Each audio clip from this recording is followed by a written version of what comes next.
championships with NCAA tournament bids online May 8th through 10th. Tickets and more at horizonleague.com/Indy. I'm Kirk Darling. The days are counting down to the CFP National Championship game between Miami and Indiana. Kickoff is Monday at 7:30 Eastern.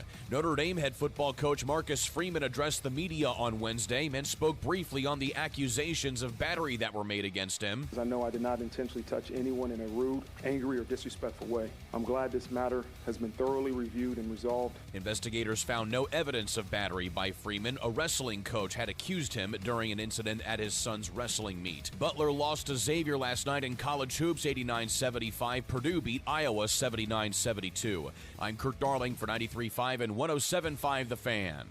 If you're feeling off your game, low T could be the cause. Your local Game Day Men's Health can help. Our licensed medical team offers fast in-house testing with results on your first visit. We're leaders in testosterone therapy, erectile dysfunction, and peptide therapies, and we'll build a personalized plan to help you get back in the game. Start today at GameDayMen'sHealth.com. Search online for your nearest Game Day Men's Health location to schedule an appointment, where every day is game day. You still thinking job change in the new year? Yeah, I need something that's in high demand and more stable in this economy. IT? Yeah, cybersecurity, maybe even AI. That's what I did. Really? How? Went to My Computer Career. You don't need any prior experience, and you could start your new career in a matter of months. A lot of IT pros go to school there, too, to level up. Sweet. Are classes online or on campus? Both. Wow, I'll check it out. Thanks. Make this your year. Take the free career evaluation now at mycomputercareer.edu, an Elite CompTIA certification partner. Financial aid is available to those who qualify, including VA benefits. Children are placed in foster care through no fault of their own. Because of abuse or neglect, it's heartbreaking. We were just left in a hotel. Tay and his brothers were adopted with help from the Dave Thomas Foundation for Adoption. But more than 100,000 children in the U.S. are still waiting for a family. Now that I'm adopted, I can focus on being a kid. Learn how you can help at davethomasfoundation.org.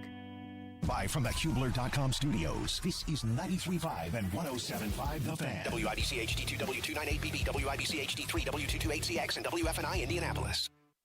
Big hole for Jonathan Taylor. There he goes again. 50, 40, down the far sideline. He might do it again. 10, 5, touchdown, INDY. Eastern Conference Championship has been captured by the Indiana Pacers. Alex Pillow wins the 109th Indianapolis 500. This is the Fan Morning Show with KB, JB, and Jeff. Good morning and welcome into a Thursday here at Sports Radio 93.5 and 107.5. We are looking forward to just a couple of days of talk before we get to a national championship game on Monday night. That'll be in Miami. We've got NFL playoffs coming up this weekend. And, of course, some terrific high school basketball last night we'll talk about as the day goes along. Pacers have their three-game winning streak snapped last night against Toronto. It was a little tough at times in the first half, but Purdue gets it going. Butler's still struggling. They've lost 4 games in a row. But other than that, happy to be together with the guys again. Good morning, Mark Dykton.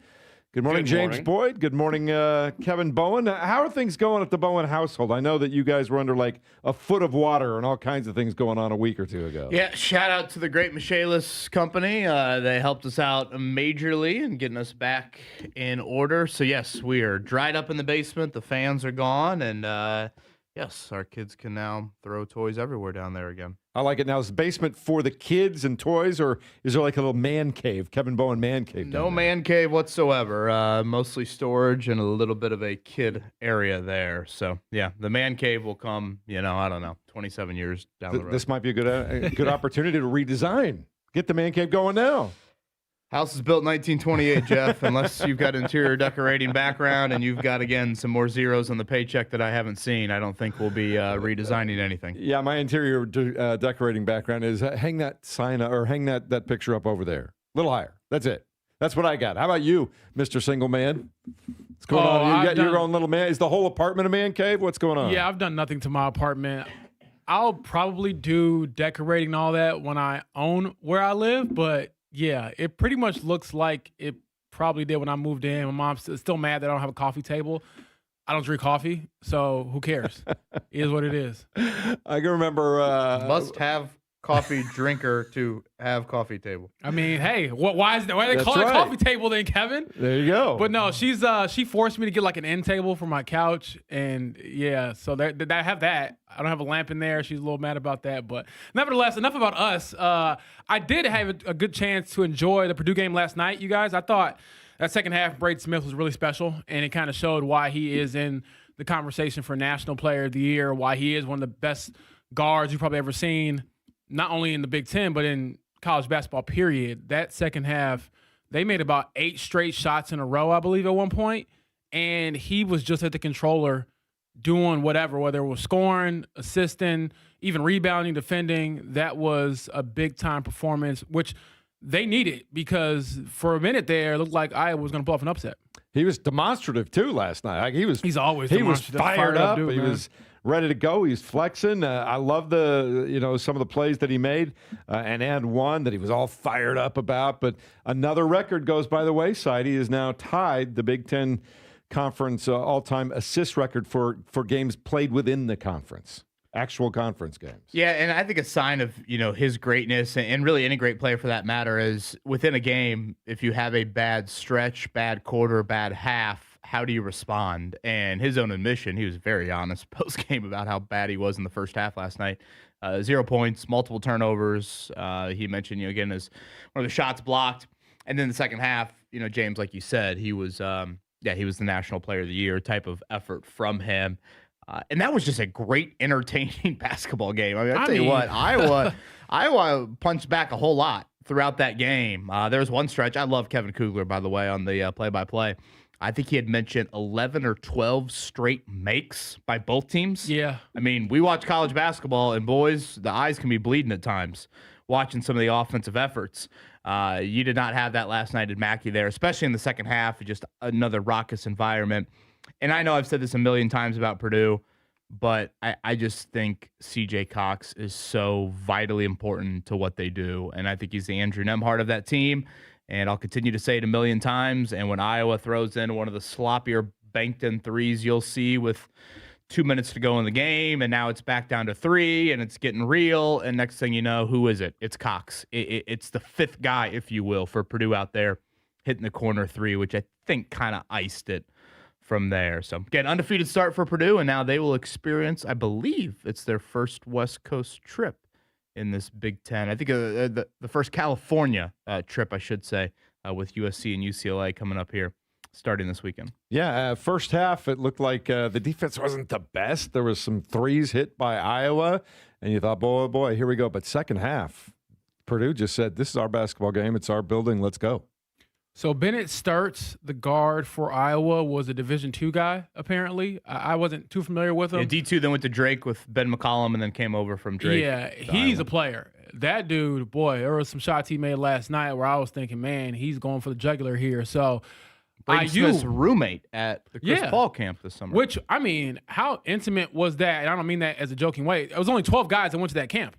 So you had to be kind of a who's who to get an opportunity to go to that sort of prestigious opportunity. And again, I thought that those guys really went at it. Braden Smith took the challenge of guarding Sturts there in the second half for a bit, giving up a few inches on the height meter. But hey, I mean, at some point, your best player has to try to do something. And I thought that he really did kind of make it hard on Sturts at times. And IU will actually get their knock at Iowa come Saturday at Assembly Hall. Well, it's going to be a lot of great basketball coming up again this weekend. We've got the divisional round of the playoffs. We talked about a little game on Monday night in Miami, which people are getting more and more fired up about. And Curt Cignetti seems to be the entire talk of all of college football. People starting to get tired of hearing about him all the time. People saying, man, this is amazing. We all know it's one of the great turnarounds in all of history. You know that people are starting to take notice and get all in their feels when you got guys like David Pollock going up on the air. Was it David Pollock or was it the old quarterback for Georgia? One of the two of them, Mark, that was talking about, well, he just does what every coach does. He's just doing it better. People are starting to get nationally, they're starting to get, especially in the SEC, they're like, I'm tired of hearing about Curt Cignetti. You've hit a nerve. I love that, especially in the SEC. Mark, are you guys 2 hour delaying it up on Tuesday? We just got the email last night. I've not seen an email yet, but I know that's up for discussion. So if your principal went to Purdue, you don't get the 2-hour delay. Is that how it works here? I think so. Lebanon and North, maybe. We're not doing 2-hour. 765 area codes, we're not doing 2-hour. Did we do 2-hour delays a couple years ago with Purdue in the national title? I think we did, yeah. We did? Okay. Mm-hmm. So I have a question. As a professor, very esteemed there at IU, class Tuesday, should people show up? What time does it start? Doesn't matter. If they win the national me. championship, you ain't going to bed. No, you are not going to class if they win the national championship. I'm just no, Mark. I know where you stand because you're. I agree with you, bro. I'm just asking the professor of the bunch. Yeah, you Professor can't- Bowen. Yeah, you gotta cancel. You gotta fake. Oh, I love to hear it. You gotta fake COVID. You know, there's going to be one of those professors that has like a pop quiz that day or something. I mean, we're only like a week into the semester here.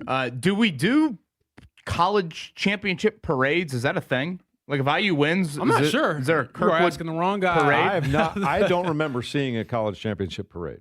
Well, let's be the first to see one. Yeah, I'd love to see a little Kurt Signetti on a big Kirkwood float. Are you action kidding me? here. You get Kurt Signetti in Dunn Meadow, a la Bob Knight, some 25, 30 years ago. Get the IDS podium, see if you can bring that out there. So Somebody go get Lee Corso. I think it's more rallies, isn't it? Isn't there like sure, a big you could do some rally on rallies. campus? Yeah, obviously outdoors would be a little bit of a question at this time of year. I do see ticket prices are dropping. We are south of $3,000 for those out there that are waiting to see if it's going to drop anymore. I saw $2,500. What would be the cutoff for you at the Bowen household? Boy, we're getting into a lot of finances here. No, I'm just curious. Like I said, are you throwing a zero or a comma at the? I'm asking from a sports perspective because there got to be a point in all tickets. Like I'm not. I'll probably never see unless I'm working. I'll probably never pay to see any big time game again because like it just gets to a point like no, I'm out of general principle. I'm not paying that money. That's what I'm really asking. I don't really not into your finances. I'm just curious. Is there a point? My where you're W-2. like, Here's my social. I would do. I would do a lot of things to see Notre Dame in the national championship. Now, my wife would probably, she's very supportive of my psychotic fandom, but she would probably push back on a little bit of that. Yeah, I think that. Don't have Max and Rosie and Nelly eating pork and beans while you up in the national championship, Kevin Bowen. We can have a month of ramen if it's going to mean that Notre Dame's playing for a national title. Folks. Mark, I ask you, if the Bears end up going to the Super Bowl, how far are you willing to stretch or break the family finances to go see that game? Zero. There's no way I'm affording Super Bowl tickets. The Super Bowl is a different animal. Well, Plus, say, it's also Mark, giving. I will see you here on the show, and I will talk to you later after I see your Twitter react. Unless I can get a media credential, that's probably the only way. It's also in Santa Clara this year. That's a lot. You know how expensive flights are to get to California these days? Yeah. No.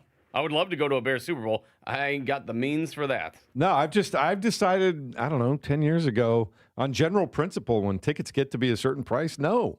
Even if I had the money, which I normally don't. Do you have that team, though? Do you have that Bears? Do you have that Notre? Like, I don't know if you. I've seen a lot of my teams play well and play in Super Bowls. Who is that team? Denver? It would be the Colorado Avalanche. I would go see, if there was a Game 7 somewhere, I would pay to go see a Game 7. That I would do. I've seen games from each of their 3 Stanley Cup championships. But that's about it. That's the list for me, for like stretching finances. Did John Harbaugh take the Giants job? Is this what I'm seeing here early in the morning? Yes, that's what I'm hearing. And I did start the dominoes from here. Yeah, I did kind of laugh at this, and this is purely like reporter stuff. But Ian Rappaport must have went to sleep because he reported it this morning.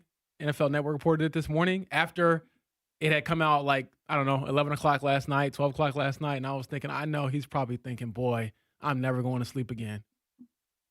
Well, I think Schefter, I'm pretty sure it's Schefter. Schefter, I think, has said that he sleeps with the ringer on because at one point he missed some sort of breaking news item. I don't want that life, man. But yeah, that is the first big domino to fall in the coaching That life sounds horrific, to be honest with you. Well, we talked about zeros this morning. You get a lot of zeros for it if you can survive the alarms and the coffee and all those types of things. But getting back to that, yeah, that's a big, big haul for the New York Giants. And Lou Anarumo was a rumor name there, so that's probably worth mentioning. The Colts will see John Harbaugh next season as they do play the NFC East. And I still believe Anarumo, real quick, has a interview with the Titans. All right, we'll tell you all about everything with the check down coming up in just a moment, and we got a big day ahead. We'll tell you about that as well as we continue at 93.5 and 107.5 The Fan.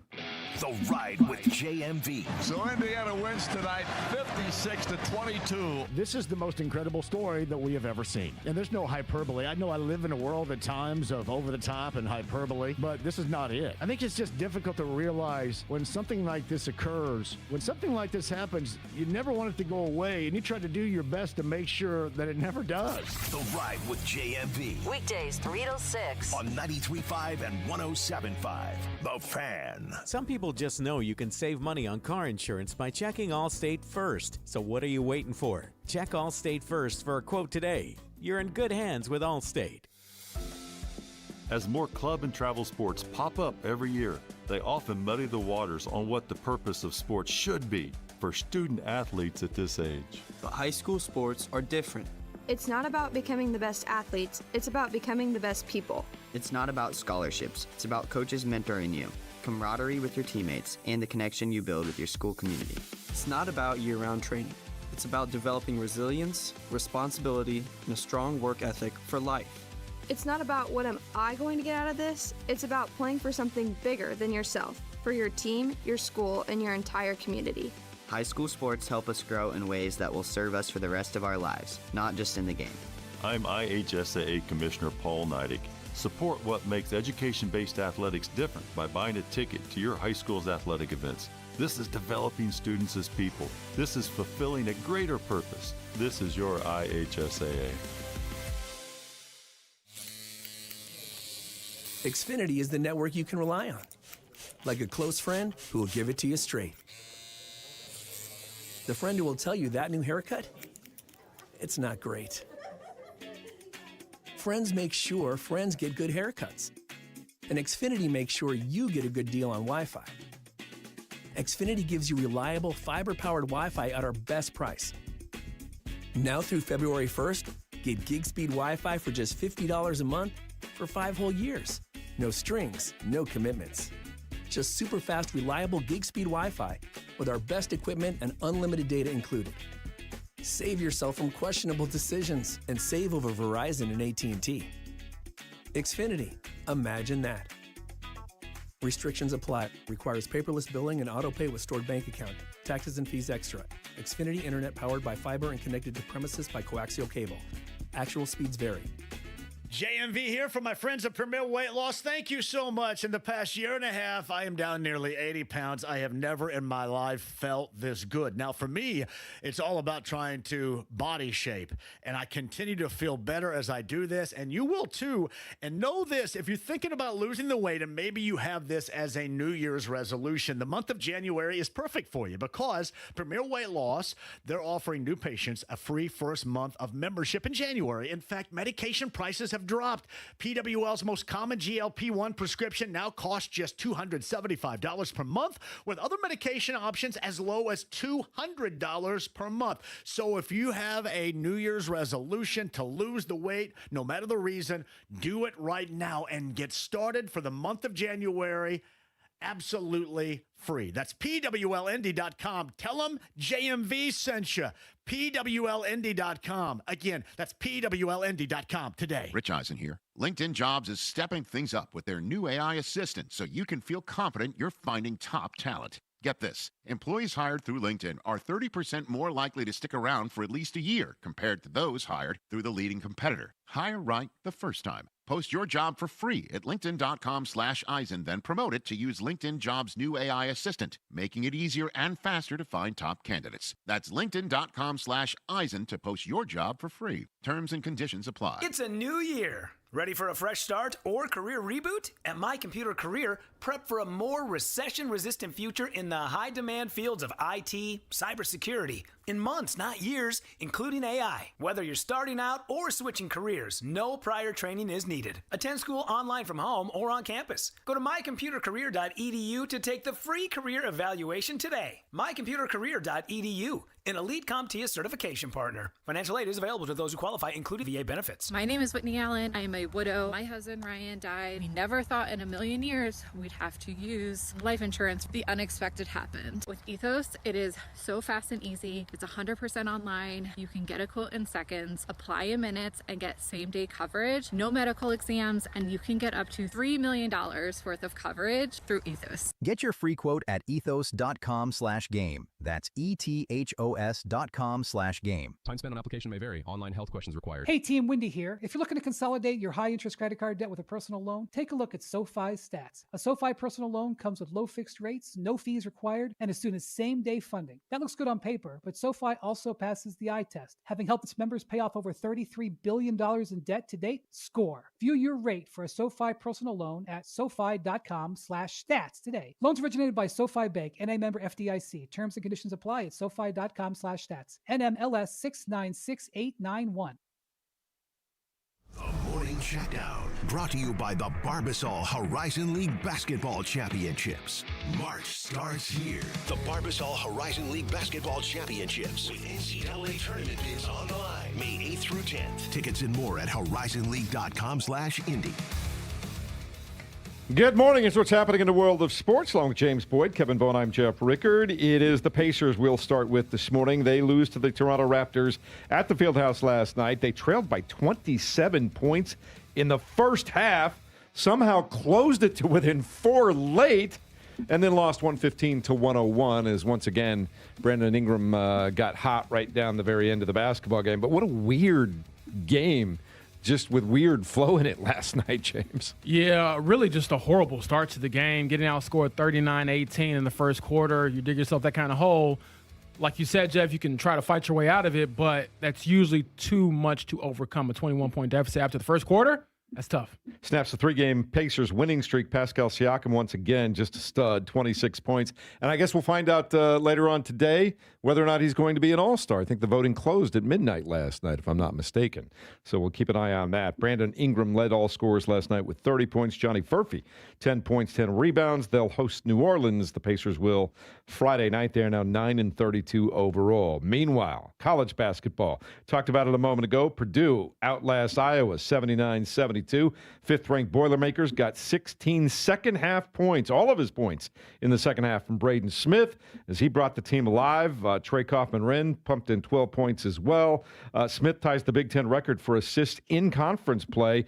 And the Boilers now 16-1 overall, 6-0 in conference play. I think that's just the 5th time in school history they've started out 6-0 in conference play. They will play again at USC Saturday, as you pointed out, Kevin. On the road in California, Iowa will be at Indiana. But see how the Boilermakers do with a conference game out west. Yeah, that was impressive last night. Really a wildly entertaining game, particularly in the second half. And, I thought Iowa, very contrasting style. They got it to their pace in the first half. Trey Kaufman-Wren in some foul trouble. Braden Smith scoreless, one of his poor halves. Probably a little bit of a wake-up call. How do you react to that? And then Iowa throw a haymaker right out of halftime, and then Purdue answered emphatically the rest of the way. So very impressive for the Boilers. And, yes, at USC coming up on Saturday, then they'll get UCLA early next week. All right. Also last night, Xavier defeats the Butler Bulldogs 89-75. That was down in Cincinnati. Bulldogs have lost 4 in a row now. Trey Carroll led the way for the Musketeers with 29 points and 9 boards. Michael Ajayi had 22 to lead the Bulldogs. They will host Seton Hall at Hinkle on Saturday at noon.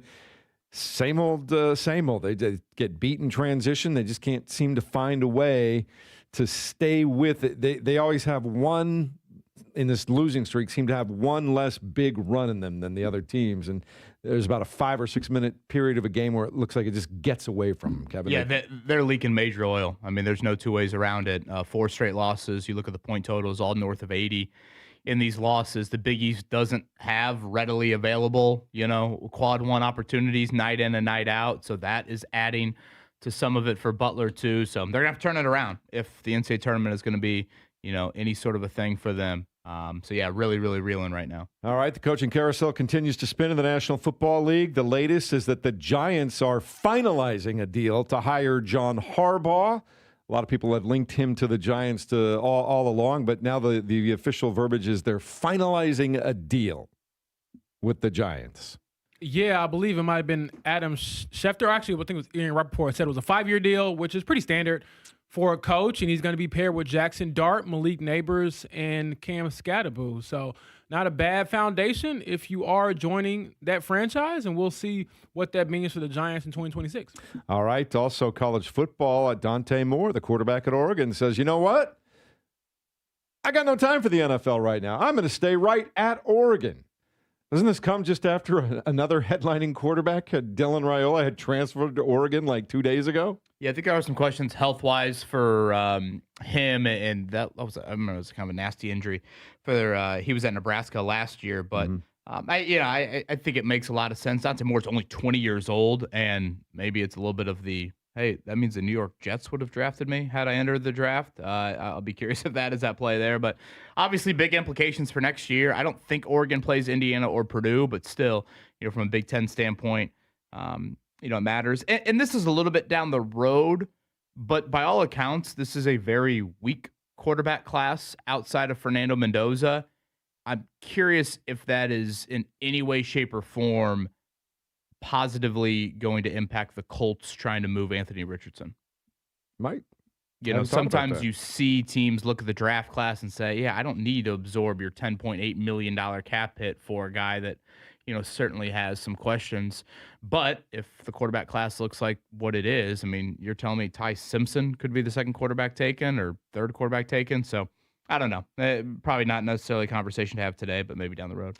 All right. As far as the Indiana Hoosiers are concerned, we're still counting down to the national championship game on Monday evening in Miami when they'll play the Miami Hurricanes. The Hoosiers yesterday pulled guard Joe Brunner out of the transfer portal. He was Wisconsin starter for the last 3 years. He played 328 snaps in 2025 as they just continue to bolster the future. Also in the world of sports, high school basketball. Did you partake in any of the games last night in the Marion County Championship tournament or anything? I was chilling. I figured, you know what, I hadn't sat down and really watched Purdue in a while, so I decided to do that instead. But I believe they haven't advanced to the final round, the championship round, just yet, so you might see your boy pop out. They're down to they had the semifinals on tap next. Last night, Lawrence North beat Roncalli. It was Pike over Decatur Central. Lawrence Central snapped Ben Davis' 10-game win streak, and Park Tudor got a win over Franklin Central. Those winners advanced to the semifinals. And also, Chris Hawkins, I don't know if you saw this, Kevin, he breaks Ray Crow's all-time wins record at Crispus Attucks last night with a 71-69 win over Garin Catholic, 180 victories. Yeah, he's had a hell of a run there, resurrecting things, certainly. Yeah, so anything else you guys want to throw in? Yeah, I thought it was good to see the college basketball portal announcement from yesterday. They have now changed that calendar window to after the national title game. So you got the Monday national title game. The college basketball portal will just be one time, like football. We're in it right now for football. It's going to end here in a couple days or maybe tomorrow. College basketball, it'll be the 2-week period right there, early April. And I think this is welcome news and needed news. At one point, I want to say the portal opened up like on Selection Sunday. In past years, I think Matt Painter has even told the story. I want to say he visited Oscar Clough last year during Purdue's tournament run to secure him for the next year, which is just ludicrous if you ask me. So, again, 2-week period coming up after the national title game. These are necessary guardrails. You probably need a little bit more, but I think this makes a whole lot of sense from a college basketball standpoint. All right, coming up a little bit later on today, we'll talk Pacers with Scott Agnes, and in the 9 o'clock hour, a special treat.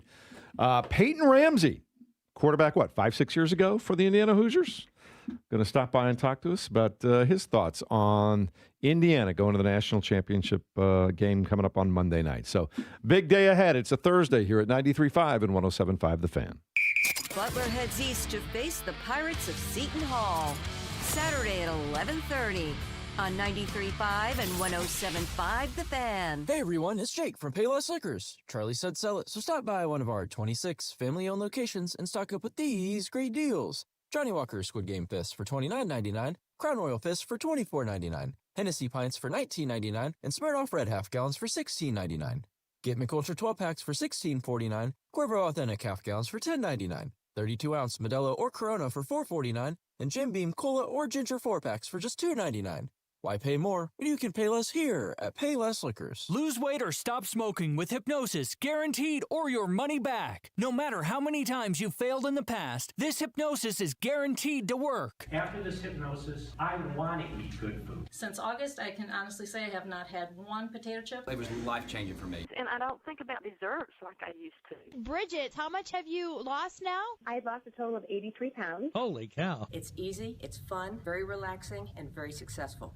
And I would just say go for it. What are you waiting for? Lose the weight or stop smoking guaranteed. Only $59.99. Hypnosis to destroy unwanted cravings, late night eating binges, boredom eating, stress eating. Hypnosis Thursday, January 29th at the Holiday Inn Express and Suites in Noblesville. Weight loss hypnosis 5:30 p.m. Stop smoking hypnosis at 8 p.m. Or Saturday, January 31st at the Holiday Inn Indianapolis Airport. Weight loss hypnosis 11 a.m. Stop smoking hypnosis 2 p.m. Registration 30 minutes before. Sign up at markpatrickseminars.com.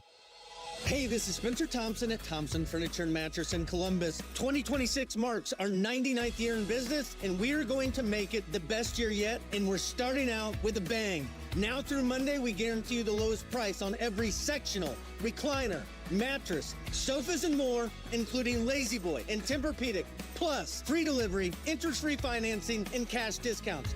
Hurry, sale ends Monday only at Thompson Furniture and Mattress in Columbus. Indiana winters are when serious plumbing problems show up. Frozen pipes, no hot water, backed up drains. Indiana winters deserve a real local Indiana plumber. Hey, it's JMV. At our house, we use LD Smith Plumbing and Drains. Real local people answering your call who live, work, and play here, and they're specialists. All they do is water. Call the company I trust. That's LD Smith Plumbing and Drains, 317-927-7186. Online, ldsmithplumbing.com today. Bowling, bowling, bowling, keep them balls a-rolling. Bowling, bowling, bowling, Royal Pin. Looking for fun the whole family will love? Head to Royal Pin Entertainment, Indy's home for non-stop fun. Bowl your heart out with family and friends on the modern lanes. Challenge your friends to an epic battle of laser tag or a more casual round of mini golf. Dive into the expansive arcade filled with classic and cutting-edge games. Royal Pin has something for everyone. Kids stay entertained, parents kick back in style, and everyone leaves smiling. With multiple locations around Indianapolis, your next family night out is closer than you think. Plan your visit at royalpin.com. Set them up, knock them down, send them flying, spinning round. Royal Pin Entertainment, where Indy comes to play. Royal Pin, bowling, bowling, Royal Pin. Texting enrolls you in a recurring automated marketing text messages. Consent not required to purchase. Message and data rates may apply. The team's looking good this season. I think so. Man, I miss playing football. Ever since I turned 40, I just can't find that fire I used to have. Think it could be lower testosterone? What do you mean? I was feeling the same way. After 40, the body has less testosterone, and men lose their edge. That's why I take Nugenix Total T2. That's the testosterone booster, right? Yes, but Total T2 is their brand new formula that skyrockets nitric oxide levels in as little as 3 hours. Since I started taking it, I've been lifting like when we played for Coach Carter. My energy is way up, and it even spiced up things between me and the missus. Are they still giving out complimentary bottles? Yep, just send a text. Text HAWK to 321-321 for your complimentary bottle of Nugenix Total T2, the next generation testosterone booster. Text now and we'll include a bottle of Nugenix Thermo X, our newest, most powerful fat burner ever, absolutely free. Text HAWK to 321-321. That's HAWK to 321-321. These statements have not been evaluated by the FDA. This product is not intended to diagnose, treat, cure, or prevent any disease.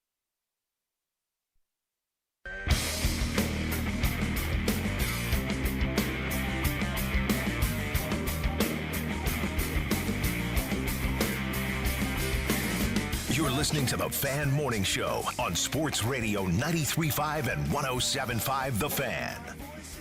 Good morning, and as I said, we're counting down. It's Thursday morning now. So what does that mean? 3 more sleeps or 4 more sleeps, Kevin? I can't even count past 3 right now. 4, right? Thursday, Friday, Saturday, 4 sleeps Sunday. at this point in time. You're a nap guy. It might be half a dozen or something. Naps are great. I just don't get them anymore. That's the problem, James. Don't have time for the naps in the daytime anymore. It's a problem. Why not? Stuff to do. Kids doing stuff. Don't all blame the kinds of kids. stuff, They in school. They in school. He says that now, right, Kevin? Yeah. No, they're in school. Your kids are grown. You don't have Nelly at home. I still have to do my job during the day. Well, yeah, you can sleep, a little bit on the job. It's okay. No I one believe notice. IU arrives. You got a nice office around here, man. I went upstairs for the first time, Kevin. Boy, I was in a whole new world. It is very nice on the third floor. I have to go up there, fill up I'm on the second floor, by the way. Fill up my water bottle. We got to work your way up, boss. IU gets to Miami, I believe, tomorrow night. So their arrival will take place then. Practice Saturday. Walk through Sunday, and 7:50, I believe, is our official kick time coming up on Monday night. Yeah, by the time they get there. Yeah. The third biggest underdog Miami would be since the BCS era if they were to pull off the upset. And if you think about it recently, good news for Indiana, favorites have won and covered. We really have not had, I think you got to go back to, was it Clemson, Bama? I think with Lawrence maybe? I'm trying to think if it was Watson or Lawrence. That's the last time we've had a true upset in the national championship game, let alone even a cover from the underdog. So, we've had a lot of these games that have been, I wouldn't say blowouts, but the favorites have got it done on the biggest stage. It does say that there have been championship parades, by the way, for college football. University of Michigan, Georgia, Ohio State. Well, let's go. They all did it. Kirkwood, Walnut, College. Live remote. At least go to a bar and do it. How about that? Can you imagine John from a bar? He goes to plenty of bars. Let's get out there. Yeah, we go to Blue Wings and Coffee Shop. We should do a whole day down there if they win the national championship. Buffalo we should get that going on. I'm on my way. That's like the 9th time you've mentioned them this week. You love yourself some Bubba. Honestly, we just need to talk to Trent Green because he offered about 13 establishments that he loves. If you missed that yesterday, it's on the podcast. Mark got a lot of people saying that was a nice get yesterday, so thank you for that. He was awesome. I was taking notes. I'm like, okay, where of these have I not visited yet? Yeah. Peyton Ramsey coming up today at 9 o'clock. I'm looking forward to He's the greatest QB him. sneaker I've ever seen. I can't wait to bring that up to him. My brother-in-law and Better than Jacoby Brissett? Trust me, this dude, the thing about Peyton Ramsey, and this shows you how big of a loser I am, my brother-in-law would talk about this endlessly, how great of a job he would do to QB sneak like off the right tackle or left tackle. All these QB sneaks just go straight pretty much, right? Mm-hmm. But Peyton Ramsey, just so effective. Son of a coach, right? I believe. Coach in the Cincinnati era, I think, right now. Yeah, his father, Doug Ramsey, was head coach at a high school in the Cincinnati area, I believe. He had a nice couple of years there. That Tennessee bowl game, boy, I remember that Gator bowl game. That was a wild, boy, Indiana had that game just sitting there for him. Tennessee came back to rip it from him. Well, that's coming your way on Monday evening. You'll be able to hear it all live on WIBC. We'll have a Pacers game on Monday night here at 93.5, 107.5 The Fan. So the best of both worlds. And you can go to 93.1 FM. Pregame starts at 6:30 with Fish and the guys. And then, as you said, kick is supposed to, they listed at 7:30. But yeah, Kevin, by the time all the pomp and circumstance gets done and introductions and everything else, it'll be about, 7:50, you said? Yeah, I believe 7:50 is kick time. I did have one Pacers question. This honestly takes us back to the Joe Mazzulla illegal screen from the other nights. We saw the NBA come out with that was the wrong call. It should have been an illegal screen. Are you guys a part of the refs swallow your whistle when the game is on the line? I don't want to see you decide it. I think it just should be consistent for the entire game, but in the final 2 minutes, I do believe it needs to be a clear and obvious advantage for one team over the other to call it. I think you should just call it. If it's a foul, it's a foul. But are we talking tic-tac foul, though? I don't care if it's a tic-tac foul. It's a foul by the rule book. Call it. I'm not sure if there's a debate that matters more if your team is involved in it or not. Because I feel like if your team isn't involved in it, you hear Jeff's side of it. No, you don't call it. You let the guys play. But as soon as Miami's DB drags Elijah Surratt down on a 3rd and goal with 20 seconds to go on Monday night, let's bring pitchforks. Then you're ready to be irate about it. I feel because like the Siakam, it was clearly a moving screen. Yeah, but screen. But again, calling it with 10 seconds to go in the game. You know how many people would have chimed in on Tuesday morning with us and said, you don't call that at that point of the game. That's ticky-tack. You don't do that. But then as soon as your team's involved negatively, illegal screen. Someone else is saying, that's the great part of being a sports fan, though, isn't it? The ref always hates your team. More or less. I feel like I'm pretty rational. Even for the Ole Miss Miami game, that was pass interference on the last play of the game. They just didn't call it. Now, again, like you said, I'm not up in arms about it because I don't have a team that I'm invested in watching it. but it definitely should have been called. He dragged the guy down and never found the ball. So I thought it should have been a call. So yeah, I think on the Hail Marys, James, we've adopted the anything goes. Right. And again, I'm not saying that's right necessary, but short of I think just flat out tackling a guy. It's like right? the unwritten rule of good luck. It's 500 in the backyard at Thanksgiving and all your cousins. Oh, what a game. Yeah, good luck, talking Somebody to your always uncle got for a black flag. eye there. Somebody always went home with a black eye. What are you guys doing over there? It's funny, too, when you look at different things, because if it's truly like your team, clearly you have a passion for Notre Dame that's outside the purview of covering sports, right? That's your happy place as a sports fan. As we talked about a moment ago, mine, because I cover the NFL and the NBA and forever, I like to see my teams that I grew up with do well. But the Colorado Avalanche, because I don't have to cover hockey anymore, that's the place I can go be a sports fan, James. Yeah, but... And so they're always getting screwed by the referees. That's what I can tell you. 100% of the time. I just... Are you all big referee guys? I'm really not like that. I think the people who complain a lot about refs are losers. Not too much. But I'm not really. I mean, I know there's obviously a good amount of fans that are that. I've never been, big ref. I think I've accepted a little bit of human error as a part of sports. And it's unfortunate at times. I mean, again, like Notre Dame got absolutely robbed on a holding call against Texas A&M on the 4th and goal touchdown. But I have rarely brought it up since that. Human error is part of it. I think it's really difficult, frankly, to be a ref. And I think sometimes we hold them to this absurd standard. You start, James, not that the NBA does this anymore, but at some point you probably sat relatively low at NBA games from a media seating standpoint.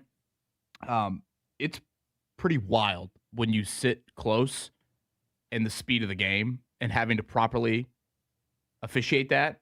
I think it's a little bit more difficult. So, yeah, I think I've accepted human error point of view. And to go back to Jeff's point, consistency. And again, if you go back to Monday night, how many fouls were called in that game? Pacers Celtics. It was only 7 apiece. 7 apiece. I believe it was the fewest foul calls in franchise history. So, to Jeff's point, while the NBA chimed in and said illegal screen, I guess if you want to look over the 48-minute part of that game, there was a consistent element to letting some things go, you would assume. Rick Carlisle even, I think, touched on that when he joined us here on Tuesday. Mark, sorry to interrupt you. No, I was going to say, the only time I think I get like that is with umpires in baseball, where I'm like, what the hell are you looking at? That is a strike, my friend. You know Get what, your though? eyes checked. To that point, though, I think one of the worst things that's happened to officials in any sport. That was great, Mark. That's the Cubs fan right there. You could hear it. But obviously a Cardinals fan. Get that guy out of here. One of the things, probably the worst thing over time that's happened for umpires or referees, officials, whatever you want to call them, whatever sport, high definition big screen TVs with multiple angles of replay have not done officials any favors, have they, James? No, and again, I think it's loser behavior when you go back and you find every single play and you slow it down to the nth degree and you say, well, if you take this and slow it down all the way, there's a foul here and a foul here. You're a loser.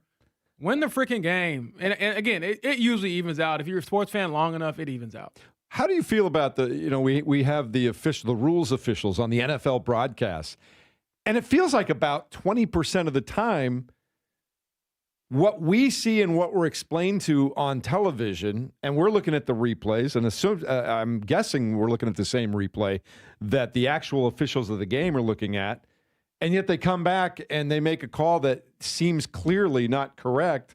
That still happens a lot, doesn't it, Kevin? Doesn't it feel like that still happens frequently? Yeah, I mean, definitely does. I would say I am appreciative, though, that we get a little bit of a different point of view when those plays happen, Outside of Mike Tirico, who is literally a freaking wizard when it comes to the rule book. He is all over it every single time he's on the call. I think it's difficult for play-by-play and analysts to, know every little detail on it. And I think some of these officials do a really nice job in just providing a little bit of context. Are they obviously perfect in lining up with the calls on the field? No, but I do appreciate the effort. I'm also a big proponent of, especially in high school sports, James, and you go to a lot of high school sports too, just leave officials alone for high school sports. They're out there trying to make sure that your kids have a place to play, and they're going to make mistakes, and there's going to be an egregious call here or there, but leave high school officials alone, man. Yeah. I mean, I could sit on my soapbox you and could say boo. You can sit there and shouldn't boo. do this, but the behavior at a high school game is awful. And honestly, that's probably why I couldn't become a ref. And I think being around pro athletes and having worked in pro sports now for a half a decade, a part of me would love if an official at a high school game turned around and told the crowd, none of your kids are going pro. So enjoy this. None of them are, I mean, most of the time, 99% of the time, none of them are even going to play in college. So enjoy this. I don't think that any refs are going to stop that. But anyways, I have a question when it comes to the Colts. So I was going through some of the roster yesterday, you guys, and with all of the, I guess, stagnancy over the years with the franchise, considering that you brought back Chris Ballard and Shane Steichen, Chris is obviously going into his final year of his contract, would you extend any players this offseason? Like we talked about Quentin Nelson, JT, like Quentin Nelson is deserving of another contract here, but would you do it? Yeah. Or how much do you think is riding on the 2026 season to potentially have an out? Yeah. It's a very good question. I would say if you are able to extend some guys to then lessen the cap for 2026, you could talk me into that. I don't know if I'd do it to a slew of players, but you know, are there players that no matter what the regime looks like, you want them to be a part, you know, of your core? I do think that is something that you do, but I think it's a really good question, James. It kind of gets back a little bit to the Sauce Gardner trade of, you know, when you're making moves that have significant ramifications past the current year that you're in, then I do think that's a time where ownership has got to step in and be the ultimate decider in that. Because in my opinion, this regime, in particular Chris Ballard, I don't think they've earned the right just to operate freely. So yeah, I can definitely hear you out on that, and I do think it's a good point worth bringing up. But you know, if they're going to get things done, which you know, I'm starting to kind of shift gears a little bit here as we get further away from the season ending and more into, okay, what does the offseason look like? And in my mind, I've kind of come up with this. They have to go out and find a new starting defensive end, opposite Latu. I think they have to upgrade one of the linebacker positions. That's probably where I start. And then third on the list, I think they need another notable acquisition in the front seven. So that's how I kind of view this offseason. Must get a highly invested defensive end opposite Latu. Again, linebacker, I think you need a new starter. And then that third piece, I think, has to involve somewhere in the front seven. You could talk me into maybe a couple different areas there. But if I'm going to do that, James, I don't know if I can do that with the money in the draft picks currently available to them on January 15th. So from that point of it, if you are extending guys to necessarily, you know, lower a little bit of the cap hits for this upcoming year, then I do think it's something you have to explore. Yeah, and obviously the defense that you just talked about, a lot needs to happen there. And if they start saving money, we've talked about this all week long, I love him, but do you start with the $29 million cap hit that is Michael Pittman Jr. at this point in time?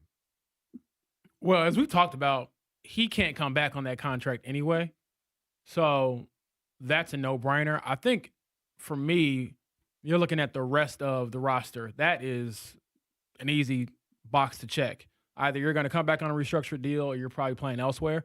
Now, I will say you don't want him leaving. I think you do want Michael Pittman Jr. on your team next year.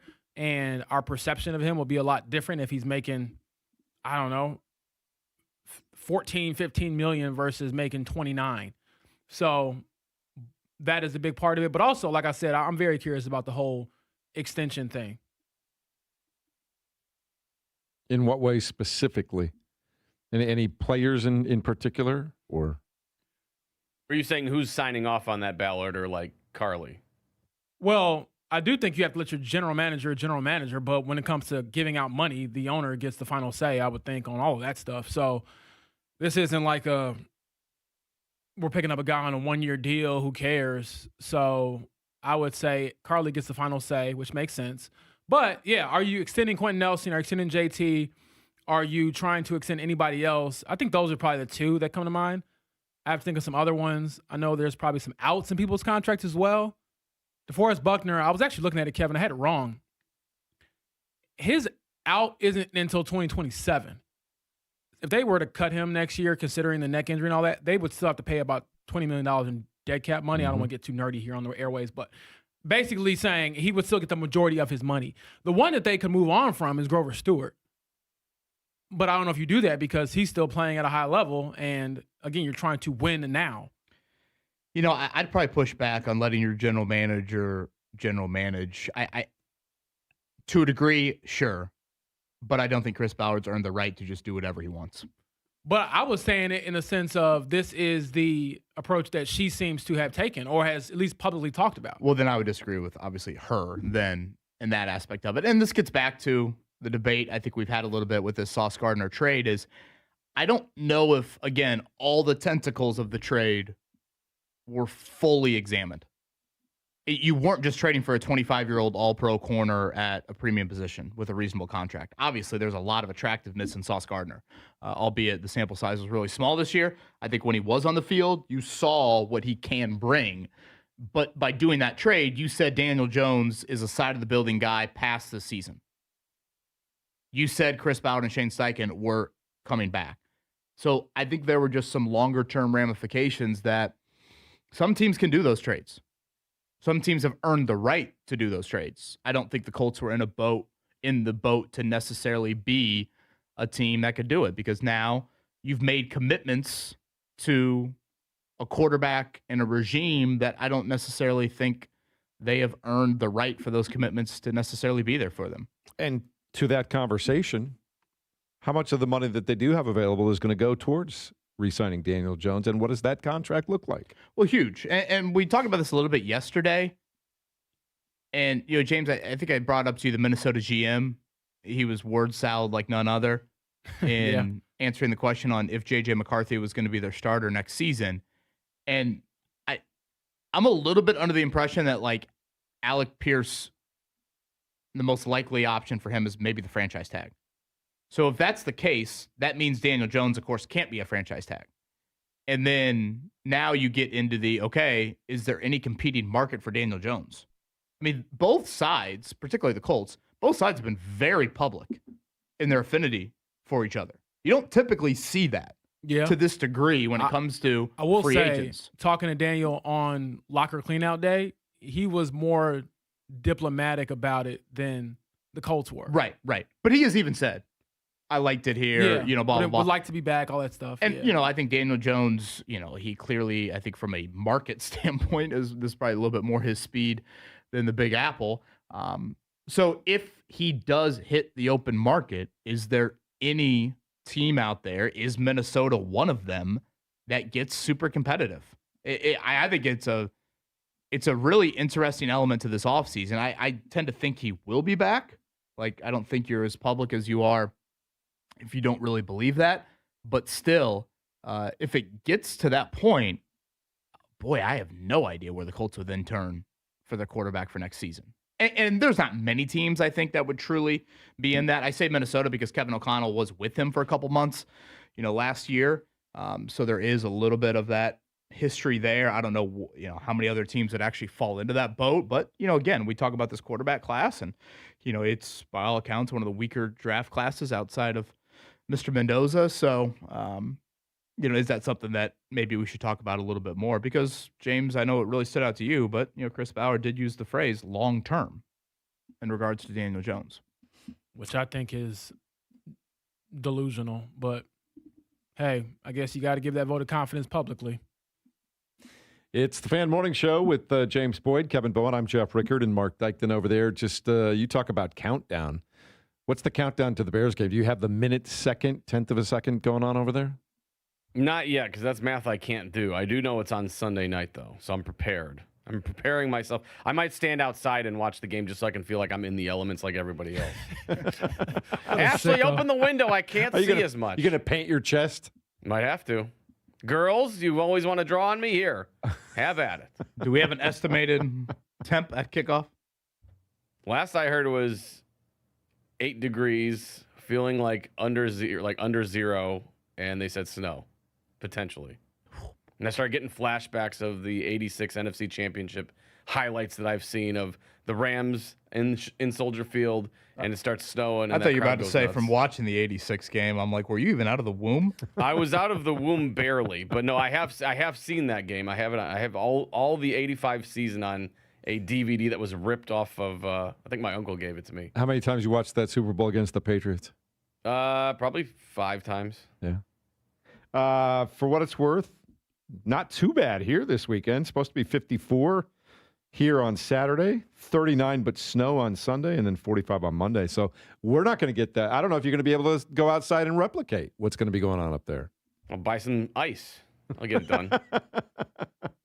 It's the Fan Morning Show. 239-1070 is the number to call. You want to get on the text line and talk about anything that we've discussed or anything you want to bring up. By the way, Greg says, tell James his comment, you can sleep a little bit on the job, made him laugh. Hey, I'm trying to make sure my boy KB is getting things done. I'm making sure, Jeff, you're well rested for all the other activities you got to do. Hey. Just looking out for us. I like that. Get the Costanza desk. Just have a little nap nook under there. Yeah, man. Oh, Jeff must have gone to grab lunch. Snoozing under the desk. Jay, by the way, and you have been going back about officials, and you said you live for Bill Kennedy NBA reviews. Was that you, Kevin, or that said that? No, that was Jay. That said that. But yeah, have you seen Gotcha. the Bill Kennedy reviews are epic. Oh, they're terrific. He actually got injured. I know. Recently. When? Yeah. What happened? I believe it's a knee injury, so I don't know if he'll be out there anytime soon. But yeah, he's great. I think he brings a certain level of. There's drama there. It's fun. It's a show. I think he brings a certain level of comedy to what he does, Definitely. which is, Oh, yeah. or no, comedy's probably not the right levity. Like, it's not the biggest deal in the world, but it looks like he actually enjoys being an official. He doesn't take himself too serious. Yeah, you don't see that too often. But at the end of it, you feel like he's explained exactly what has happened, though, too, at the very end Yeah, of he's a it. professional. Yeah, I always thought Gene Steratore had that in the NFL. Just normal human, not this robotic official Yeah. that is not going to. I believe Joey Erickson actually did a story on him in Indy Star about how that whole process works. I think it was Gene. It might have been somebody else from the officiating side of things. But reading that piece really opened up like how it all kind of works with the TV part of it and how they get the call in and they review it and get the broadcast out there for the listeners and the viewers. So it's a fascinating thing. He always makes me think of the old NFL films. There was back in the 70s a referee that gave somebody a 15-yard penalty for, quote, giving him the business, and he with his kind of demonstrated that the guy was taking his knuckles up inside the helmet there, like giving him the business, you know? Jeff, we got a few people asking, what weather report are you looking at? I'm looking at it right now. It says, oh, you know what? I'm looking at the wrong city. Sorry. No, jeez. You're right. Well, what weather report did we just get then? 27 today, 37 Friday, 29 Saturday, 23 Sunday. We got Paris, France. No, I was in Charlotte for the first 4 days, Saturday, Sunday, Monday, Tuesdays. I was still on Charlotte. Guys, I know what you're looking at. It's going to be balmy and 80. Oh, wait, that's Palm Springs. My bad. Mark, looks like you're back outside then. Looks like you're good then. Just under Gonna get a freezing, but no tan. 9 degrees. No 9 degrees. So there you go. Yeah, see, that's the thing. I got to remember to change my city back to wherever I'm at. You ever done that before? No, I usually just have it where it sets up. I think the weather app just goes where I go. So, yeah. Well, there you go. I got the buzzer this morning, Mark, and you get to only go a matter of time. and you get to go outside with your shirt off and paint yourself up. That'll be good. You know it. All right. Coming up in a moment, we'll talk more about what is ahead for the Indiana Hoosiers as they get ready to play for a national championship. I will tell you that correctly right now. Here in Carmel, it's 17 degrees. You were talking about how cold it was, James. You were correct. So there you go. More in a moment. 93.5, 107.5, The Fan. The Ride with JMV. Former Hurricanes quarterback Steve Walsh joins us. What are your thoughts on Fernando Mendoza? His poise on the field is something that I really appreciate. You know, he doesn't get rattled. He puts the ball in great locations. He protects his receivers. I think the skill sets of his maturity, his poise, his accuracy with the football, all those things translate extremely well to the next level. The Ride with JMV. Weekdays 3 till 6. On 93.5 and 107.5. The Fan. Do you know what's accepted at 99% of places that take credit cards nationwide? If you guessed Discover, you guessed right. Based on the February 2024 Nielsen report. The biggest sale ever in celebration of the new year, courtesy of Zero Res Indy. Zero Resified, it is that time of year. Start your freshest year yet, clean 2025 right out of your home. 3 rooms starting at $119, plus a free hallway. Take 15% off regularly priced services, air ducts, upholstery, area rugs, tile, hardwood, and more. And Lord knows the Bowen family needs it, with plenty of spills on that carpet. Visit ZeroResIndy.com or call 317-388-5141. Tell them the fan sent you. Make this your year. Looking for a new career in the high-demand fields of IT and cybersecurity? Attend classes live, online, or on campus. Go to mycomputercareer.edu and take the free career evaluation today. Financial aid is available to those who qualify. The following is a district-wide service announcement from the District Tap. The District Tap. Craft beer on tap and damn good food. Wait, hey, can we say that? Damn good food? Yes, I'm told that damn good food is totally acceptable. Go ahead and pick it up from there. The District Tap. Craft beer on tap and damn good food. And don't get me started on all the sports at the tap. Over 60 big f***ing screens with as much NFL and collegiate football action as you can handle. Weeknight matchups? Yeah, we have weeknight games. Looking for a spot downtown to catch that game? Get your f***ing ass over to our new downtown location at the corner of Georgia Street and Meridian. Game on at the District Tap. How's that? Fan-tastic. The District Tap. Craft beer on tap and damn good food. North at 82nd Street, just east of Keystone at the Crossing, and downtown at the corner of Georgia Street and Meridian. Online at thedistricttap.com. JMV here from my friends at Premier Weight Loss. Thank you so much. In the past year and a half, I am down nearly 80 pounds. I have never in my life felt this good. Now, for me, it's all about trying to body shape, and I continue to feel better as I do this, and you will too. And know this, if you're thinking about losing the weight, and maybe you have this as a New Year's resolution, the month of January is perfect for you because Premier Weight Loss, they're offering new patients a free first month of membership in January. In fact, medication prices have dropped. PWL's most common GLP-1 prescription now costs just $275 per month, with other medication options as low as $200 per month. So if you have a New Year's resolution to lose the weight, no matter the reason, do it right now and get started for the month of January. Absolutely free. That's PWLND.com. Tell them JMV sent you. PWLND.com. Again, that's PWLND.com today. Texting enrolls you into recurring automated text messages. Consent not required to purchase. Message and data rates may apply. Man, I love seeing the old gang at these reunions. Did you see Brian? He's in better shape than he was 25 years ago. How is that even possible? Yep, I ran into him a few weeks ago and had to ask. He told me he started taking Nugenix Total T2. The testosterone booster? Yeah, but it's way more than that now. It also skyrockets your nitric oxide in as little as 3 hours. I started taking it right away, and I'm already seeing results. I was wondering what you were doing. You seriously crushed me in that pickup game last week. Yep, after 40, energy, strength, drive, it all starts going downhill. But with T2, I feel like my old self again. Stronger, leaner, and my energy is way up. My wife even noticed a difference. They're giving out complimentary bottles right now. Just send them a text. Text ROCK to 321-321 for your complimentary bottle of new Nugenix Total T2. Text now and you'll also get a free bottle of Nugenix Thermo X, our most powerful fat incinerator. That's ROCK to 321-321. These statements have not been evaluated by the FDA. Product not intended to diagnose, treat, cure, or prevent any disease. JMV here, and here we go. Live in South Florida for a live show with BullseyeEventGroup.com. Getting you set for the national championship game with IU in Miami, and brought to you by Big Red Liquors. And Big Red Liquors, always making sure you are game ready at BigRedLiquors.com.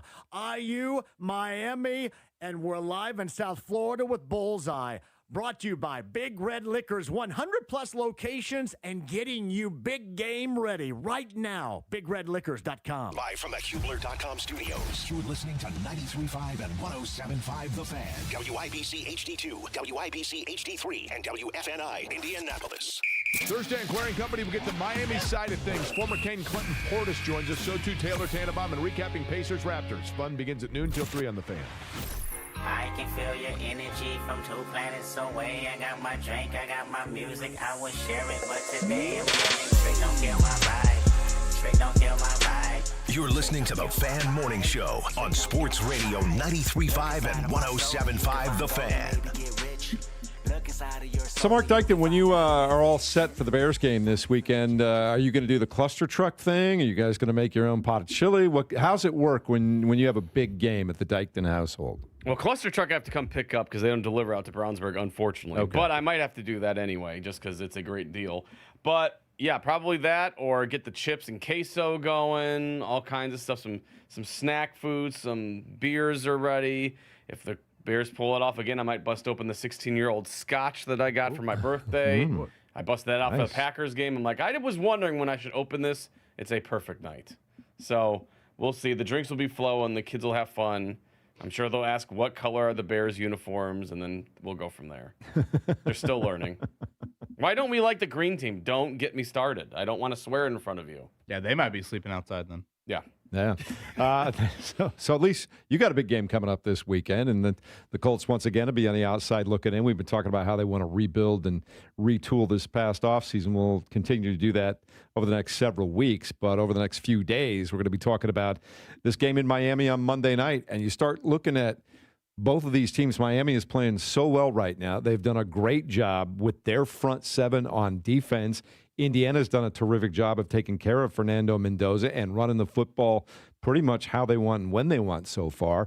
Obviously, something's got to give at that point in time. As you start to look at these things, Kevin, kind of what do you see happening on Monday night in that front seven of Miami against that offensive line for Indiana? Yeah, it's certainly going to be a big key. When we had Taylor Tannenbaum from ACC Network on earlier in the week, she brought up, this will be the highest pressure rate of any team that Indiana has seen this year. I believe Ohio State had the highest of any individual game. And obviously that was one of the, if not the, quietest offensive games for Indiana this season. So any sort of Miami blueprint to making this interesting, to having a chance, Ruben Bain, Akeem Mesidor, the big kid Moten in the middle, they have got to wreak havoc. I think one of the biggest compliments to Fernando Mendoza is just because you pressure him does not mean you truly rattle him. Mm-hmm. Some quarterbacks, particularly college quarterbacks, at the first sign of pressure, it's over. It's a sack. It's a fumble, it's a throwaway, it's potentially an interception. With Mendoza, he is able to still thrive when there is kind of awkwardness around the pocket, whether it is him, taking off and making plays or, even hitting him. I go back to that first play of the Ohio State game and he gets just knocked out by Caden Curry, and yet that didn't affect him. So got him going, I think. Yeah, I do think that aspect to the game for Miami is going to be huge. And obviously Indiana from a pass protection standpoint, continuing to hold up and continue to establish that balance that has been, such a consistent, great aspect to their season. Going back and just looking at some of the highlight packages yesterday of Indiana through this run, starting with Ohio State and then Alabama and obviously Oregon. And this, and we've talked about this, but then you see it again. And James, the accuracy, he's throwing the ball with NFL accuracy. The windows that he's throwing it to, the spot where he is throwing the ball to, whether it's an over-the-shoulder throw to Becker in the corner of the end zone that goes just over the defender's hands and into the hands of his receiver, to that terrific little out pass that he threw for, I think, the second touchdown against Oregon. It's on the goal line. It's a difficult throw, but he makes it look easy. His accuracy has been incredible these past 3-4 games. Yeah, that's his calling card. That's his NFL gift. Watching him play the last couple of college football playoff games, especially last week, you just feel like, okay, this is a dude who will play on Sundays, and why he'll most likely be making a lot of money come the NFL draft, and hear his name called first. It's and it seems like with Dante Moore pulling out of the NFL draft, it's like Fernando Mendoza and a bunch of other guys at quarterback is what it feels like all of a sudden in this upcoming draft. Yeah, it said it was a weaker class. I still think that what Dante Moore did was pretty remarkable. I mean, yes, you can go back and make the NIL money and probably improve, and he's still relatively young, but he would have been likely the number 2 pick in the draft, and that's about $50 million guaranteed that he just turned down.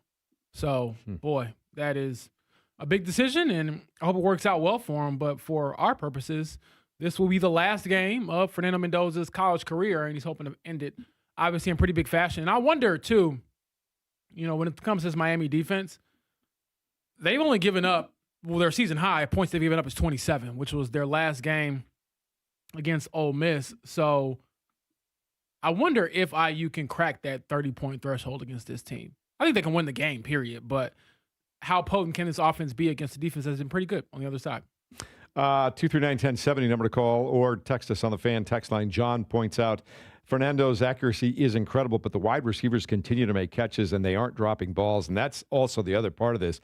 They're contested catches. They go get the ball, and they take it away sometimes. It's one of the best aspects of this Indiana team. It seems like there's so many that fall into that category. But, you look at where some of the, if you just freeze frame the ball thrown to Surratt. Remember that first third down? I think Oregon scored to make it 7-all. Indiana gets into I want to say a decent third and distance situation there on that second drive of the game. And it's one of those balls to Surratt, the back shoulder stuff that we see. And again, you freeze frame it and you're thinking to yourself, well, boy, that could go either way. And, they call him Waffle House for a reason. The ball to Becker, that was a beautiful job by Fernando Mendoza to kind of scan the field, make sure that safety wasn't over the top. And then Becker, shows off his athleticism, his track background to going up and get it. And I know I've mentioned this a couple times throughout the week, but Miami will be down one of their best defensive backs for the first half. Targeting penalty is going to knock him out for the first half. So I think it's important to take shots, particularly, in those first couple quarters. Mark, will you bring up this clip? I know we played Mario Cristobal earlier in the week on Fernando Mendoza. This was, though, him on the Indiana defense. And, Cristobal's background is offensive line. And, the Indiana defense, I think we've talked about it a lot, but I've always enjoyed throughout this run hearing the opposing coaches shed light on a defense that they probably don't have the high-end draft picks that I think some guys on the Indiana offense will be, not just Mendoza. I'm talking Surratt, I'm talking Cooper, I'm talking Carter Smith.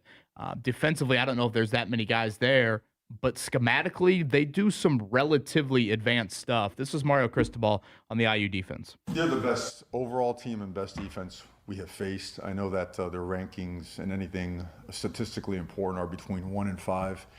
And it starts with this. They're really fast, physical, explosive, talented, and smart. They play with a lot of physicality, a lot of violence. They understand their scheme top to bottom.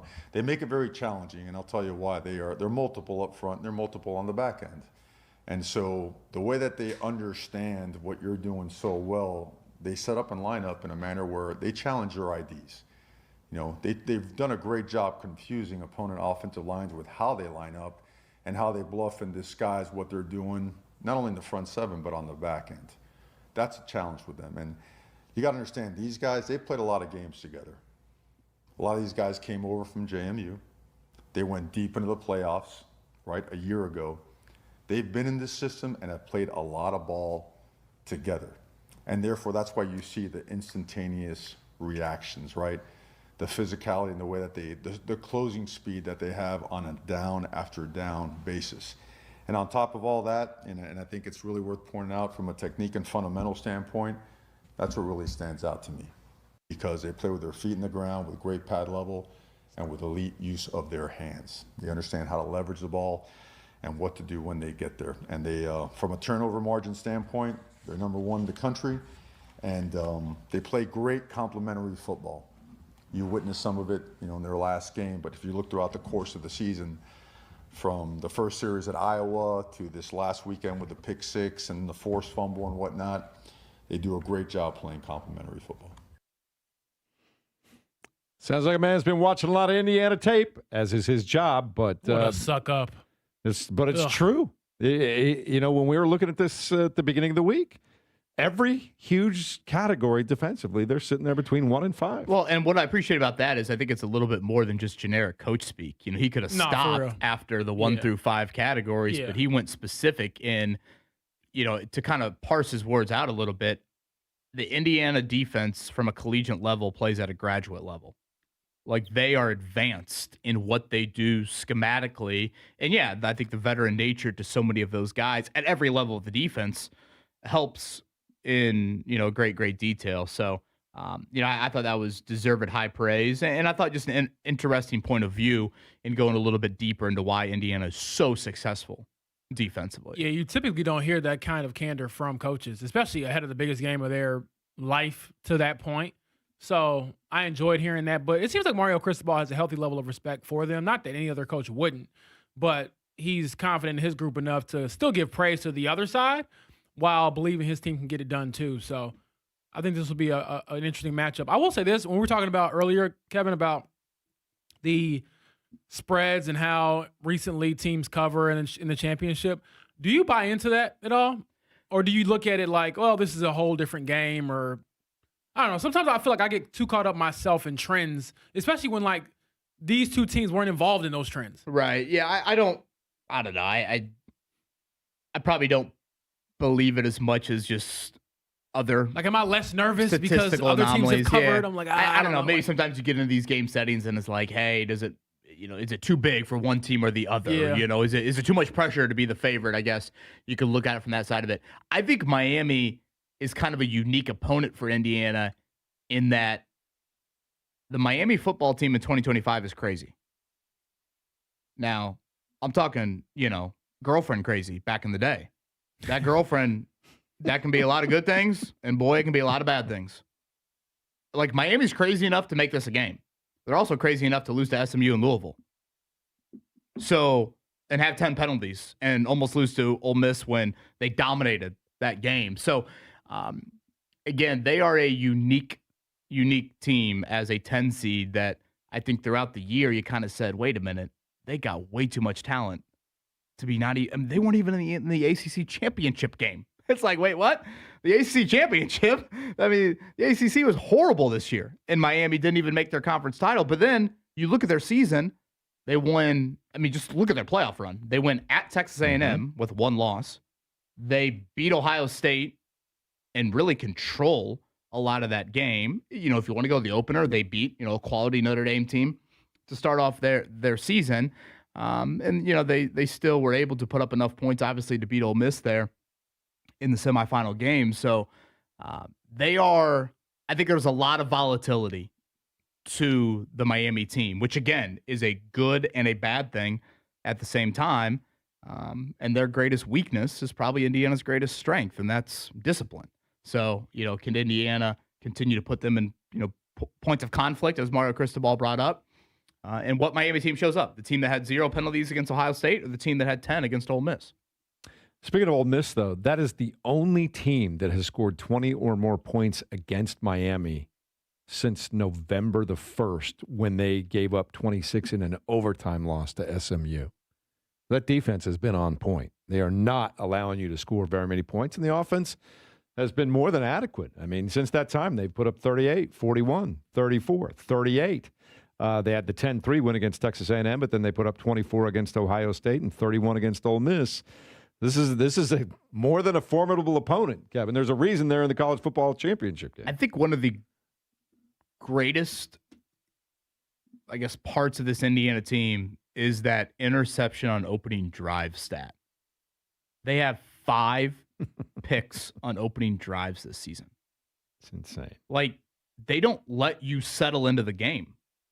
And that might be the biggest question. Yeah, you're on your back foot to start with. For Miami on Monday night is, can you breathe at halftime? Like, can you just sit there and say, whew, we're in it. We're down 4 and we get the ball to start the third quarter.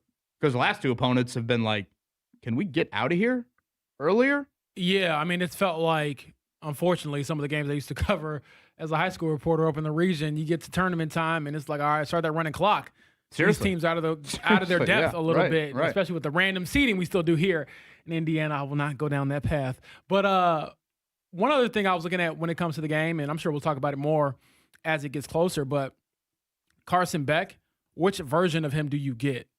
Because there are times when I'm watching him, Kevin and Jeff, where I think, boy, this is the best guy on the field. And his ability to make certain throws and improv with his legs. I mean, he did that on the game winner against Ole Miss where play breaks down, he just runs to the end zone. And you forget that element of his game. But also there's times where I'm like, boy, you can't make the layup throws. So which version do you get? And I would think that it stands to reason that IU will have some say in that version with some of the pressure they bring to him. But can he elevate his game and keep it at a certain level to give his team a chance? Because I think that if he comes out with like a B- game, I don't think that would be enough, to be quite honest with you. Yeah, it was funny. I was talking with an IU fan yesterday. We were going back to the opening play of the Peach Bowl, the D'Angelo Ponce pick 6, and he goes, "Did you happen to see what was going on the other side of the field?"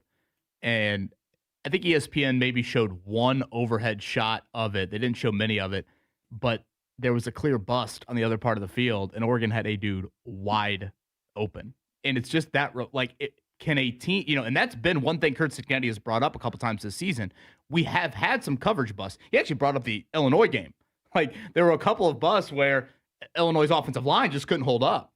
And, it just goes to show you how, small those margins are of Dante Moore, clearly rattled in that setting, just locks onto D'Angelo Pons like none other on that opening play.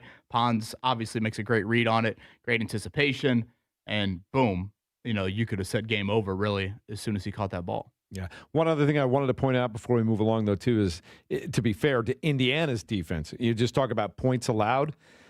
It's only been a few times they've allowed more than 20 points all season long. They twice gave up 20 and 22 to Oregon. They gave up 24 to Penn State. That's it. That's pretty solid through the course of a season. Listen to what Mario Cristobal just said. I mean, they are a great, great defense. Every level of it impacts it. And, yeah, I mean, it's going to be, they're a deserved 8.5-point favorite, and I have a feeling that'll climb a little bit more. All right, more on the national championship football game coming up in a little while. We got the Pacers and Scott Agnes at 8:30. In the meantime, Mark, let's check it down. The Morning Checkdown, brought to you by the Barbasol Horizon League Basketball Championships. March starts here. The Barbasol Horizon League Basketball Championships with NCAA tournament bids on the line, May 8th through 10th. Tickets and more at horizonleague.com/Indy. James, I'll point out that correctly it's 17 degrees outside. It is cold, looking for a high of 27 today. Mark, you can practice for this weekend's game maybe a little bit later on this afternoon on your porch. Don't tempt me with a good time. Right. Here's what we can tell you. Pacers lost to the Raptors last night, 115 to 101. James, they fell behind by 27 points in the first half, rallied to within 4 late in the game, and then kind of got away again. But that was a weird contest. Yeah, when you lose the first quarter by 21 points, very hard to come out with a win on a night like that. Pascal Siakam led the way for the Pacers with 26 points. Brandon Ingram has scored 30 for the Raptors. Johnny Furphy had 10 points and 10 rebounds in that game. Pacers back at home tomorrow night. They'll be hosting the New Orleans Pelicans. The record of 9-32. College basketball last night. Number 5 Purdue, a winner over Iowa, 79-72. Looked like it'd be tougher than it was at the first half, but in the second half, if you watch the game, Purdue was in control. Well, Iowa threw that first haymaker right there out of the gate in the second half, and then the final 10 minutes it was wild. I believe the stat was they scored 32 points in the final 10 minutes, and they scored on, I think it was 16 of their 17 trips down the floor, which is just an absurd number there. And they finally got the game certainly at their pace. Braden Smith, awful in the first half to his own admission, and National Player of the Year in the second half there. So big time from Purdue. And again, CJ Cox just continues to make so many timely and big shots. Iowa threw in a sloppy bank 3 with about 2 minutes to go, and you're thinking, oh boy, is this one of those nights? And boom, Cox in the corner knocks it down there. So another impressive start to the Big Ten here for the Boilermakers, and now they are off to the West Coast. Yeah, they will be playing again Saturday against USC. Iowa moves on to play at Indiana in Assembly Hall on Saturday. Braden Smith did lead the way with 16 points, all of them, as Kevin mentioned, in the second half there. And he also tied the Big Ten record for assists in conference play. He'll probably break that early against USC on Saturday. Also last night down in Cincinnati, Xavier, a winner over Butler, 89-75. Bulldogs have lost 4 in a row, and really Xavier kind of cruised beginning to end in this one. I think they took their first lead with 30 seconds into the game and were never trailing at all. The Bulldogs have lost 4 in a row. Trey Carroll led the Musketeers with 29 points, 9 rebounds. Michael Ajayi, 22 for the Bulldogs. They will host Seton Hall at Hinkle Fieldhouse Saturday at noon. College football playoff, we've been talking about that all morning long. The championship game Monday night in Miami at Hard Rock Stadium. 7:30 p.m. is the official kick time. But, Kevin, you said with all the pomp and circumstance, they're looking to get that underway about 7:50. It'll be about the time now? Yeah, 7:50. And just a reminder, that is at Seton Hall for Butler coming up on Saturday, not inside of Hinkle. Did I say that's that? at Seton Hall. All right, thank you for that. Hoosiers have also gotten a guard out of the transfer portal from Wisconsin. Joe Brunner is his name. He had been starting for the Badgers for 3 years, played 328 snaps in 2025, and that may give them 3 starting guards to play with, and maybe one of them replaces an outgoing center before it's all said and done. We'll have to wait and see how that turns out. High school basketball last night. The Marion County tournament gets down to their semifinals. In the quarters, Lawrence North gets a win over Roncalli. Pike beat Decatur Central. Lawrence Central, a winner over Ben Davis. That snaps a 10-game winning streak that Ben Davis had. Park Tudor gets a win over Franklin Central. And also, as I mentioned last hour, I think this is really cool. Chris Hawkins, the head coach at Crispus Attucks, breaks Ray Crow, the legend who coached Oscar Robertson back in the 50s, breaks the all-time wins record at the school. 180 wins for him. They beat Guerin Catholic 71-69 last night. That is also, if you ever get a chance, you've done that. What a great place to go watch a high school basketball game. Where is this at again? Crispus Attucks. Yeah, I've been there a few times. A lot of history in that place. All right. Anything else you wanted to throw in, Kevin? We should mention John Harbaugh sounds like finalizing a deal to become the head coach of the New York Giants. Adam Schefter had that report in the wee hours of last night. So potentially our first of 9 openings here being sealed up. We will see, here locally. We'll see John Harbaugh next year. The Colts do play the Giants. See if Chuck Pagano's got any more left in him. He was obviously on John Harbaugh's staff last year in Baltimore, but sounds like we've got our first head coach opening filled here of the 2026 cycle. Also, if you're just tuning in and missed the first hour, Dante Moore, the quarterback at Oregon, is going to forego the NFL draft, James, and come back to Oregon for 1 more year. Makes sense from a development standpoint, from a money standpoint. Boy, turned out about $50 million guaranteed. I think we may see more and more of that, though. If guys, what do you think he might be getting? $5-6 million to go back to Oregon? Boy, you hear some of these numbers. Ty Simpson floated them around. How much money teams like Miami and Ole Miss was pitching him to forego the NFL, and yeah, I would say that's probably a fair ballpark to throw out there. What did IU give the TCU quarterback? What was the rumor there? $4 million? Yeah, and then so you'd assume you got to figure as part of the deal, don't you? Ask the school to give you some kind of insurance through Lloyd's of London in case you do have some kind of career-threatening injury or something like that. So is Alberto Mendoza staying at Indiana just to be the backup, or is he? I've not heard what his plans are one way or the other. I'm not sure, but it doesn't seem like he has a direct path to playing anymore. I mean, to be quite honest with you, what would you do if you were Coach Signetti? Would you play the dude that you can get from the transfer portal that has experience playing in big games, or would you want to go with the little brother you developed, but he hasn't had much experience? Right. I mean, it gets in the conversation. It's kind of James, unfair, but we had earlier in the week. I think in the portal era, we've had 12 semifinal teams, and 11 of the 12 have been transfers. So,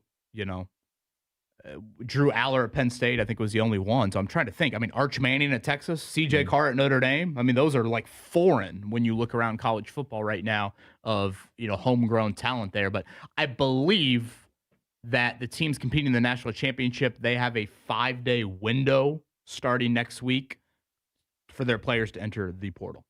So I think there's an extension for the Indiana and Miami programs. So I don't know. Maybe Kurt Signetti will say, hey, we'll battle it out, and potentially the $4 million quarterback might sit on the bench, which just sounds crazy, but welcome to college sports right now. All right, coming up in a minute, we'll talk Indiana Pacers basketball. Scott Agnes from the Fieldhouse Files will stop by. 93.5 and 107.5 The Fan. 107.5 The Fan and Franciscan Health present Good for the Heart Fridays. Listen to Jake Query every Friday to hear a heartwarming story from our local community. Jake knows firsthand the importance of heart health. Jake and The Fan have teamed up with Franciscan Health to make a difference, one beat at a time. Good for the Heart Fridays, brought to you by Franciscan Health Heart Center. Learn proactive measures to keep your heart healthy and schedule your heart scan at franciscanhealth.org/screening bundles. Hey, this is Spencer Thompson at Thompson Furniture and Mattress in Columbus. Here are just a few hot buys going on in January. Lift chairs starting at $5.99. Lazy Boy recliners starting at $4.99. Queen Tempur-Pedic mattresses, $71 per month. Smith Brothers sofas, $18.99. Up to 25% off all outdoor furniture. Reclining sofas starting at $6.99. Salem's Monday, free delivery. Thompson Furniture and Mattress in Columbus. We Grow Hair Indy. They are the gold standard when it comes to hair restoration. Northwest Side, building number 2 at the Pyramids online. It's wegrowhairindy.com. I'd say you visit that website, you're going to see before and after pictures, and those results, I think, really speak for itself. I actually ran into a coworker last night, or former coworker, and she was like, I see you on that billboard there when I'm driving around 465. And yeah, I mean, those results on the billboard, those are very, very real. And obviously you're going to have more questions around just what the end result is. And I did, certainly a few years back. And that's why Darren Andrews and his staff provided the information for me. And then from there, I felt pretty comfortable about making the decision off of that. It is We Grow Hair Indy. They are the gold standard for hair restoration, and they call the 317 home online, wegrowhairindy.com. And up on the Northwest Side, it is the best in the business, the Pyramids, building number 2, We Grow Hair Indy. Texting enrolls you in a recurring automated marketing text messages. Consent not required to purchase. Message and data rates may apply. The team's looking good this season. I think so. Man, I miss playing football. Ever since I turned 40, I just can't find that fire I used to have. Think it could be lower testosterone? What do you mean? I was feeling the same way. After 40, the body has less testosterone, and men lose their edge. That's why I take Nugenix Total T2. That's the testosterone booster, right? Yes, but Total T2 is their brand new formula that skyrockets nitric oxide levels in as little as 3 hours. Since I started taking it, I've been lifting like when we played for Coach Carter. My energy is way up, and it even spiced up things between me and the missus. Are they still giving out complimentary bottles? Yep, just send a text. Text HAWK to 321-321 for your complimentary bottle of Nugenix Total T2, the next generation testosterone booster. Text now and we'll include a bottle of Nugenix Thermo X, our newest, most powerful fat burner ever, absolutely free. Text HAWK to 321-321. That's HAWK to 321-321. These statements have not been evaluated by the FDA. This product is not intended to diagnose, treat, cure, or prevent any disease. High school sports have a unique way of setting the tone for our entire school community. How? By demanding our very best, no matter who we are. Every student, coach, parent, and fan has a responsibility to practice good sportsmanship at athletic events. It's on each of us to lead by example with our behavior. The way we behave is not only a reflection of our own character, but of our schools as well. It lets everyone know this is how we do things at our school. This is what we expect. This is who we are. So, whether you're playing, coaching, or cheering, always demonstrate integrity with your words, actions, and attitudes at our athletic events. Our school's image is up to us. I'm IHSAA Commissioner Paul Neidig. Help set the tone by buying a ticket to your high school's athletic events. This is leading by example. This is leaving a positive impression. This is your IHSAA. Hey, there's Jake Query for Surfside. I know right now the temperatures are dipping, but guess what? Sunshine in a can is what you get from Surfside. That's right. Look for the can with the sunset stripes, and you're going to enjoy iced tea with a splash of vodka, or lemonade with a splash of vodka, or iced tea and lemonade in the same can with a splash of vodka, and just 100 calories and no carbonation, low sugar. It is oh so smooth and oh so easy to enjoy. Look for Surfside wherever you find your favorite adult beverages. Please be 21 and please enjoy responsibly. Hey, fans! Welcome back to Fansville's Cheers and Tears. Oh. Okay, so like everybody deals with losing, right? To a rival on a last-second field goal. Whatever, it's fine. I'm totally fine. But I cope with losing with an ice-cold Dr. Pepper. Those 23 flavors are like so delicious. They totally wash away the pain of your college football team taking a big fat L. College football. It's a pepper thing. Rich Eisen here. LinkedIn Jobs is stepping things up with their new AI assistant so you can feel confident you're finding top talent. Get this. Employees hired through LinkedIn are 30% more likely to stick around for at least a year compared to those hired through the leading competitor. Hire right the first time. Post your job for free at linkedin.com/Eisen, then promote it to use LinkedIn Jobs' new AI assistant, making it easier and faster to find top candidates. That's linkedin.com/Eisen to post your job for free. Terms and conditions apply. The Ride with JMV. So Indiana wins tonight 56-22. This is the most incredible story that we have ever seen. And there's no hyperbole. I know I live in a world at times of over the top and hyperbole, but this is not it. I think it's just difficult to realize realize when something like this occurs, when something like this happens, you never want it to go away, and you try to do your best to make sure that it never does. The Ride with JMV. Weekdays 3 to 6 on 93.5 and 107.5. The Fan.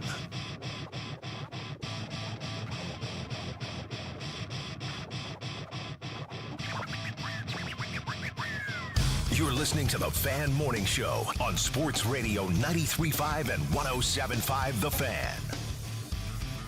Thursday morning, and we're getting ready for an Indiana National Championship game against Miami on Monday night, but there's a lot to do between now and then. Certainly a lot of basketball. We had the Pacers at home last night.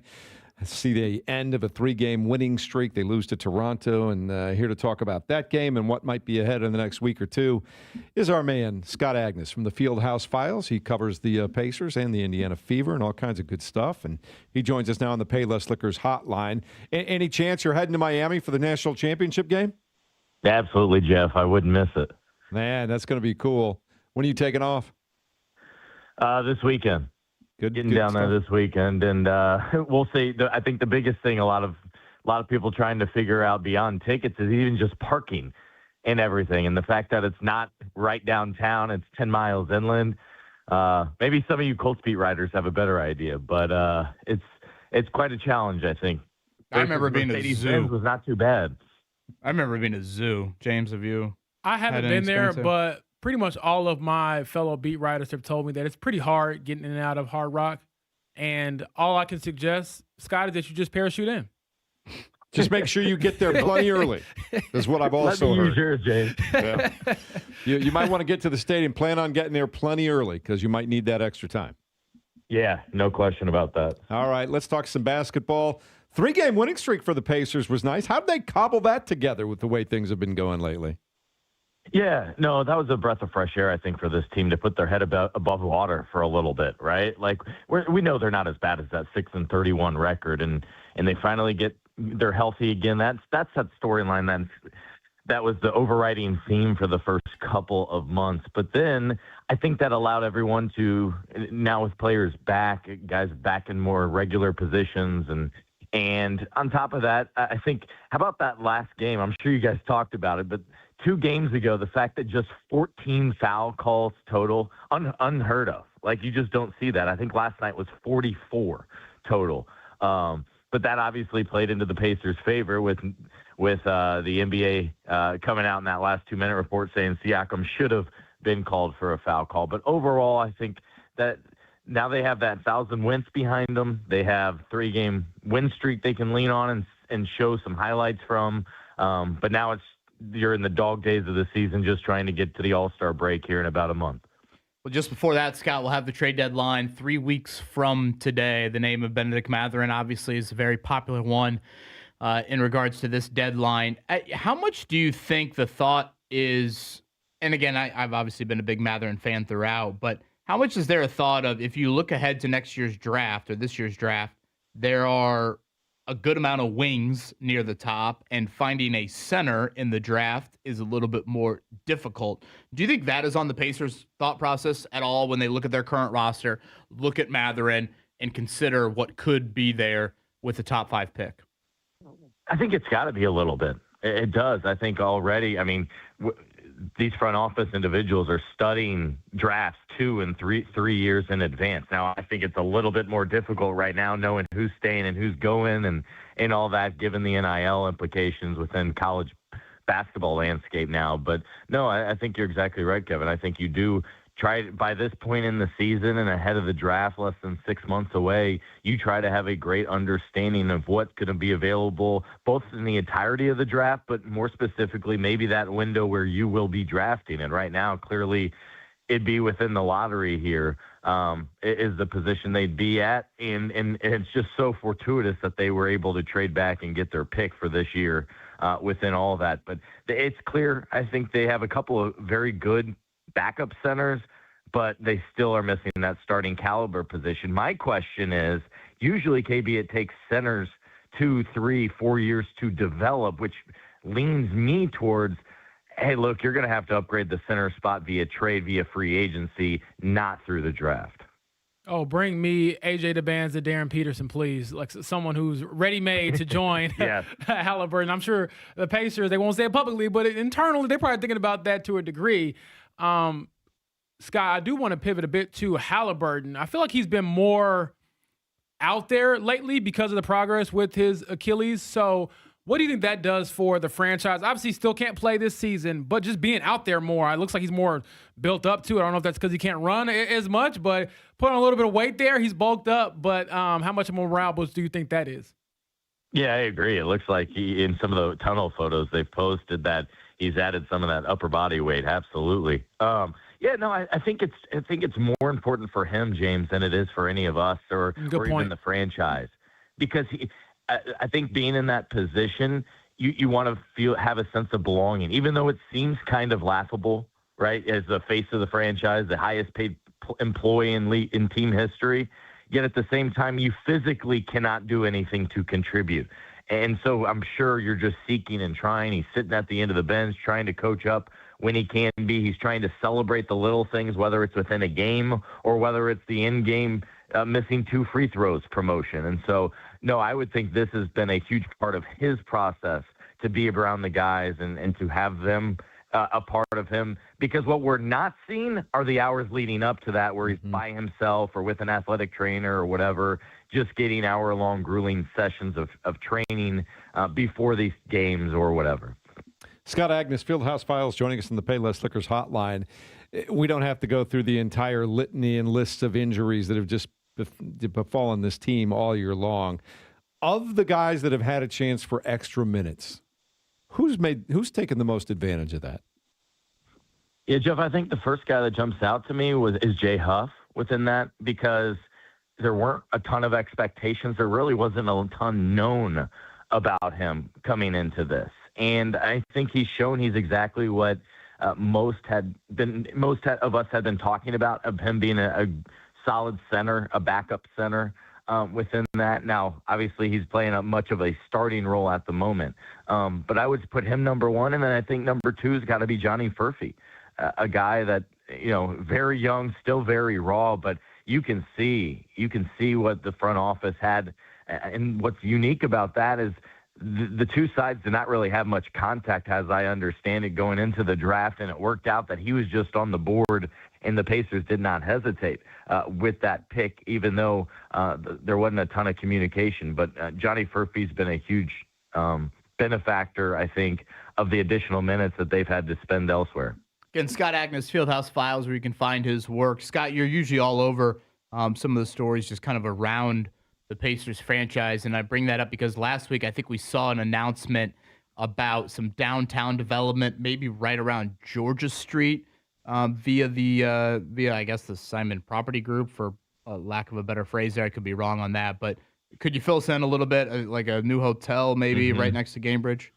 Yeah, our city's growing up even more, Bub. It's crazy. So it's at Pennsylvania and Georgia Street. It's officially through Boxcar, which is part of the Herbert Simon Family Foundation and such. But, I mean, we had the CEO of Marriott in town because we're getting a Ritz-Carlton here in a couple of years. So that's a big piece of it, along with a live theater performance area that can either have roughly 2,500 seats or about 4,100 seats, I think, standing room only, more parking as well. That can be for these events, for downtown or for games as well. And it will all be connected through another one of those jet bridges that will be connected directly to Gamebridge Fieldhouse. So I will say Herb Simon and his family have done a tremendous job of kind of owning that I don't know what it is, 4 or 5 blocks at least, when you go from the Pacers practice facility up to the new Fever practice facility that's being developed, and Morris Bicentennial Plaza, all the way down to this new development.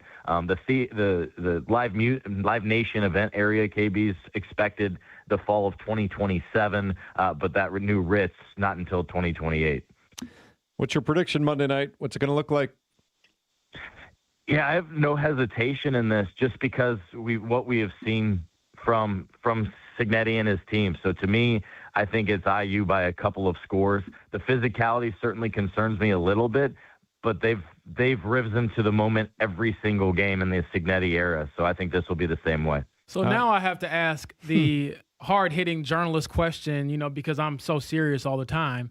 Are we going candy stripe pants or candy stripe overalls? Well, what are we doing?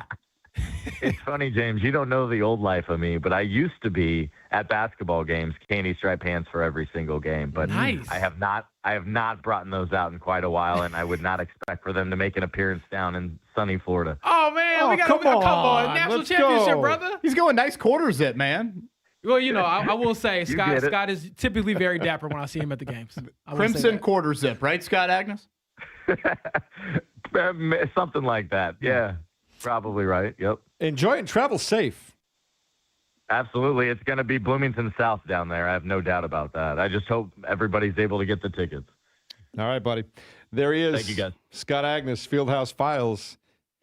You think he's got the Pacers game tomorrow night, but he's another guy like Mark. He's just killing time till that big game that he's interested in comes up, right? We talked a little bit about this on Monday, I believe. 20,000 allotment Indiana, 20,000 allotment Miami, and then the rest 25-ish to your corporate aspect to the college football playoff. If I were willing to guess, given the alumni basis, I assume the Indiana alumni basis probably a few more connections to the corporate side of it than Miami's. Actually, one of the more smaller institutions. Wow, so that was a very kind way of Kevin Bowen calling those Hurricanes convicts down there. Wow, that escalated. No, I'm just joking. I don't think I said that at all. Oh, no. That was a very poorly worded joke. I'm sorry, Kevin. No, I meant that as like the Catholics versus conflicts thing. But yeah, I think IU's going to have a lot of fans down there. My bad, KB. I don't want to put you in that light. My bad, brother. Do we have any idea who's going to be representing the two teams, like honorary captains at the coin toss yet or anything like that? Seen anything like that? In the semifinal round, it was Ray Lewis and Edgerrin James, quite the duo there. In the Fiesta Bowl in Indiana was Kyle Schwarber. So, it goes to show you, a little bit of the football history there. But no, I have not seen anything along those lines. All right. We'll keep an eye out and an ear out for it. If we hear anything, we'll let you all know. In the meantime, some more college football news that you may have missed that we'll throw your way next on 93.5 and 107.5 The Fan. We all hear the radio ads about the IRS. They tell you to be afraid, to be scared, and they try to frighten you into calling. I'm not here to do that. Tax Relief Advocates is different. TRA is here to tell you that if you owe money to the IRS, whether it's $5,000, $50,000, or $500,000, we have a solution. It doesn't matter if you're sitting in your car, at work, or with your kids. No matter where you are, call now. 800-575-6759. Don't lose hope. TRA can eliminate or reduce what you owe to the IRS. Generous programs are now available that can give you a fresh start. Our passion is taxes and helping individuals fix their IRS problems. We have over 1,000 5-star reviews on Google and an A+ with the Better Business Bureau. You don't need to be afraid of the IRS any longer. End your tax nightmare today by visiting us online at TRA.com or call 800-575-6759. That's 800-575-6759. Tax Relief Advocates. Real solutions for real people. Bring the family for Friday night fun with the blue and gold. McConnell has it, perimeter right.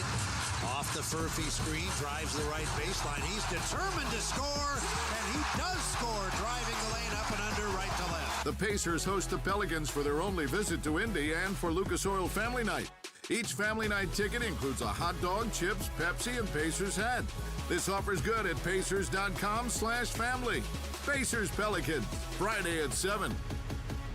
You still thinking job change in the new year? Yeah, I need something that's in high demand and more stable in this economy. IT? Yeah, cybersecurity, maybe even AI. That's what I did. Really? How? Went to My Computer Career. You don't need any prior experience, and you could start your new career in a matter of months. A lot of IT pros go to school there, too, to level up. Sweet. Are classes online or on campus? Both. Wow, I'll check it out. Thanks. Make this your year. Take the free career evaluation now at mycomputercareer.edu, an Elite CompTIA certification partner. Financial aid is available to those who qualify, including VA benefits. Lose weight or stop smoking with hypnosis, guaranteed or your money back. Only $59.99. Destroy unwanted cravings, late night eating binges, boredom eating, stress eating. Also destroy your desire to smoke without cravings, irritability, or weight gain, or your money back. Hypnosis January 29th at the Holiday Inn Express and Suites in Noblesville. Weight loss at 5:30 p.m., stop smoking at 8. And January 31st at the Holiday Inn Indianapolis Airport. Weight loss 11 a.m., stop smoking at 2. Register at markpatrickseminars.com. IUQBPayroll.com. If you're one of the millions of Americans behind on your taxes, if you're afraid to open your mail because IRS collection letters could be coming, listen carefully. The IRS is cracking down, taking paychecks, freezing bank accounts, revoking passports. That's a fact. But here's what most people don't know. There are official tax relief programs designed to help struggling taxpayers. Programs that could save you thousands if you qualify. No one knows these programs better than the experts at Optima Tax Relief. Optima's award-winning team will fight to protect your paycheck, your passport, and your property. Their tax attorneys and licensed tax professionals will work tirelessly to get you the best deal possible with the IRS. Every day, penalties and interest keep piling up, so don't wait. Call Optima now for a free consultation. Call 800-354-2840. 800-354-2840. 800-354-2840.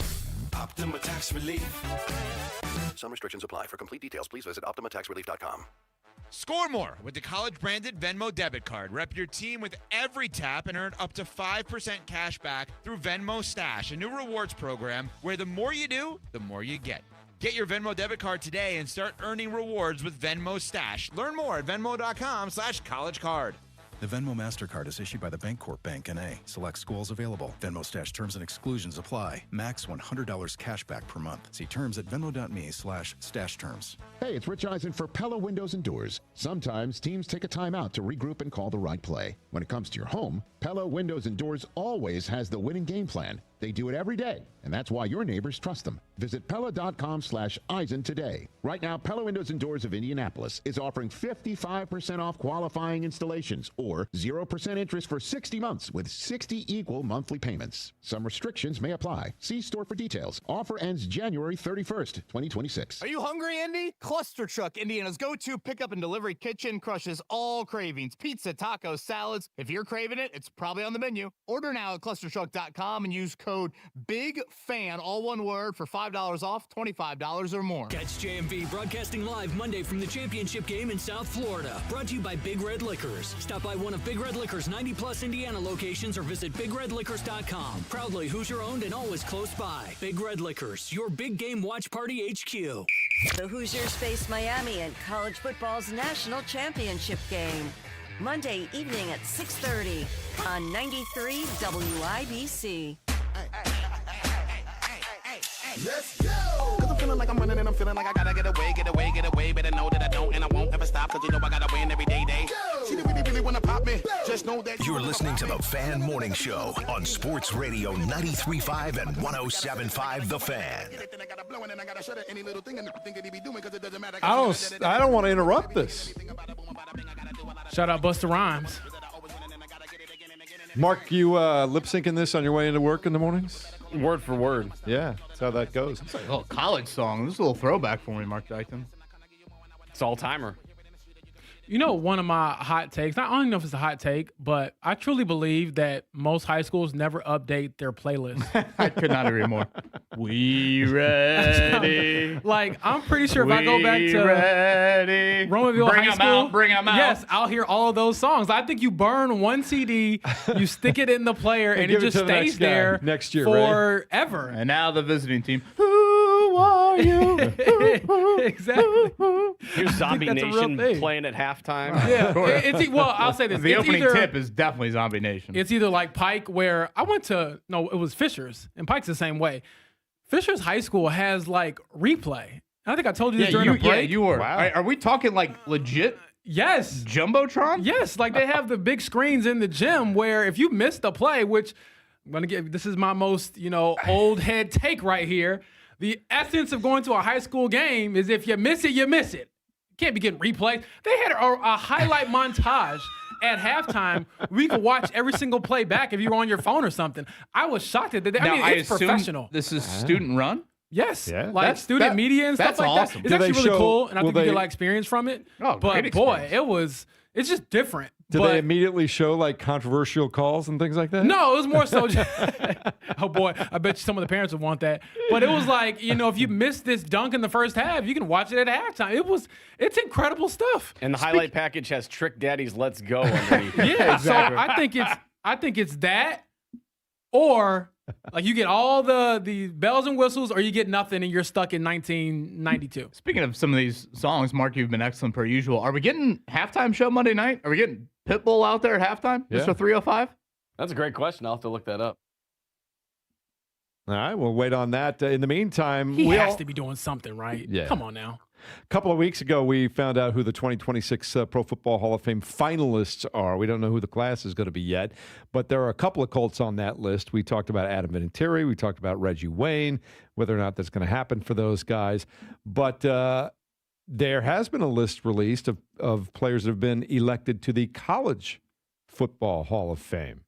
I don't know if you guys saw that this morning. Do we have some Indiana ties there? We do. As a matter of fact, Marvin Harrison is going in from Syracuse, played there from 92 to 95. So the former Colt is on his way to the College Football Hall of Fame. It's hard to believe he wasn't already there, isn't it? Yeah, I guess he went, reverse order? Pro Football Hall of Fame first, college football. But, I mean, great player at every level, I would imagine. Yeah, and, just up the road here, too, you had James Laurinaitis from Ohio State that was elected in there. Remember Eric Weddle? The great safety from Utah that played in the NFL for a while. So do you get inducted based off what you did in college or what you did? No, it's a college football. The pros. It's a College Football Hall of Fame. The National Football Foundation announced yesterday the 22 inductees will be enshrined as members of the 2026 College Football Hall of Fame class. KB, I believe it's only based off your college experience. Right. Like that would make yeah. sense. Yeah, I honestly wish the Basketball Hall of Fame was kind of like this. Right. The Basketball Johnny Hall of Fame Manziel takes could be a everything College into it. Football Hall of Famer, but obviously he wouldn't. Exactly. But basketball, it's pretty much everything you've done in your, professional-ish life. So they count the Olympic medals, they count the college resume, the pro resume. So I think that's why it's honestly a little easier to get in for basketball. 4 coaches getting in, among them Chris Peterson and Gary Patterson, both going into the College Football Hall of Fame. Boy, speaking of college, man, I hope Max Bowen has the vision of Braden Smith one day.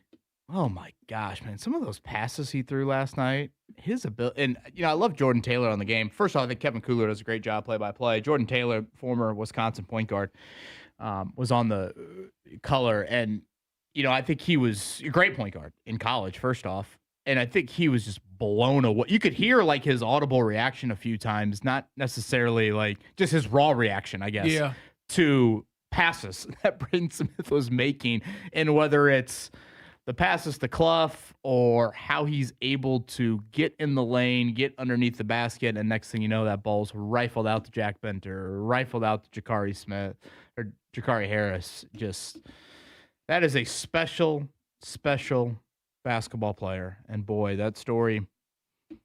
Obviously, we're a few months away from it, but that could be quite the story if indeed it does end here in April on that first Monday. I think what he has as far as vision is a gift, because some of the looks and reads, I don't know, man. I feel like it's kind of the same way if you think of the best shooters in the world, like Steph Curry, Klay Thompson, Damian Lillard. You could put in the same amount of work as them, but you might not just have the natural gift. I don't know if you can teach that level of reads, execution. Now, obviously, you get sharper at it as you get more experience, but I don't want to sit here and act like, oh, well, if any other talented guard had as much usage as Braden Smith, they could do the same thing. No, they could not.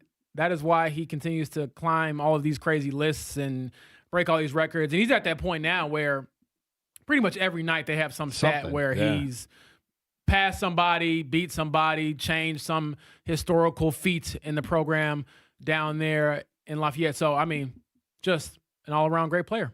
All right, coming up in a minute, we'll talk to a former Indiana Hoosier quarterback.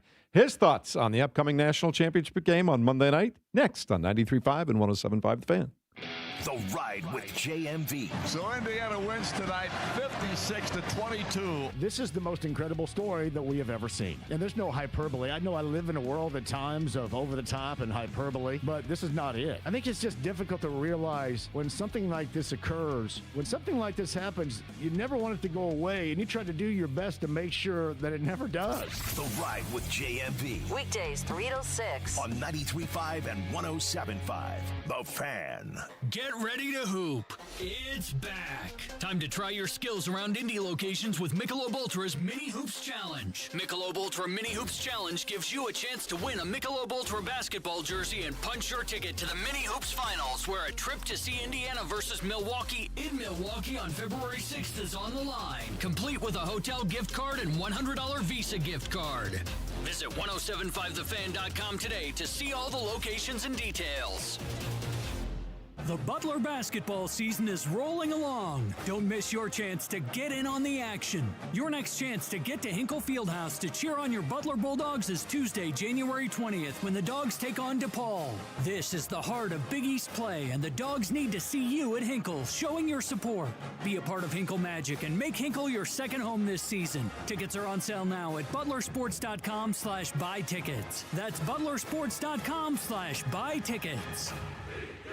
Hey everyone, it's Jake from Payless Liquors. Charlie said sell it, so stop by one of our 26 family-owned locations and stock up with these great deals. Johnny Walker Squid Game Fists for $29.99, Crown Royal Fists for $24.99, Hennessy Pints for $19.99, and Smirnoff Red Half Gallons for $16.99. Get McUltra 12-packs for $16.49, Cuervo Authentic Half Gallons for $10.99, 32-ounce Modelo or Corona for $4.49, and Jim Beam Cola or Ginger 4-packs for just $2.99. Why pay more when you can pay less here at Payless Liquors?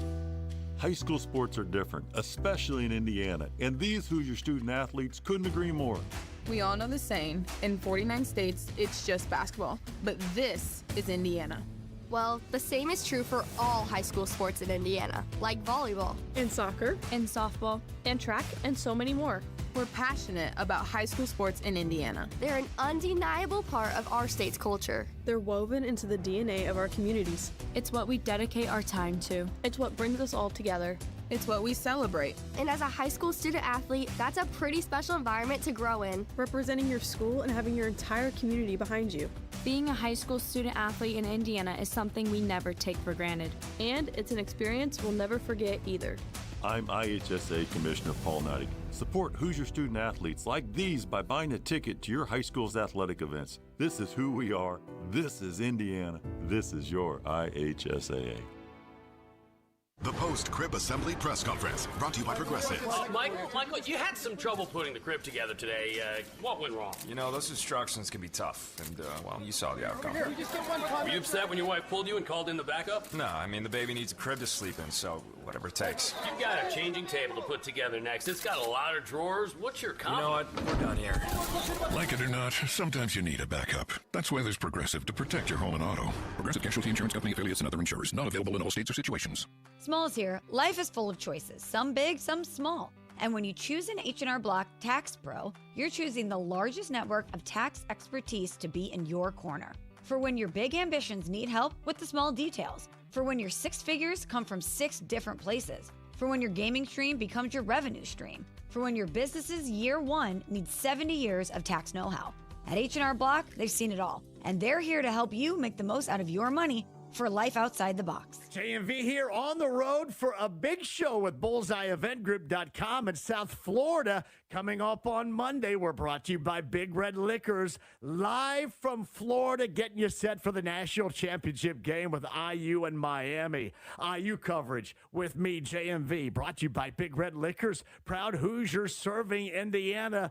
Big Red Liquors, BullseyeEventGroup.com, live in South Florida, right here on 93.5 and 107.5 The Fan. Live from the Hubler.com studios. You're listening to 93.5 and 107.5 The Fan. WIBC HD2, WIBC HD3, and WFNI Indianapolis. The Hoosiers face Miami in college football's national championship game. Monday evening at 6:30 on 93 WIBC. Kane is in the building.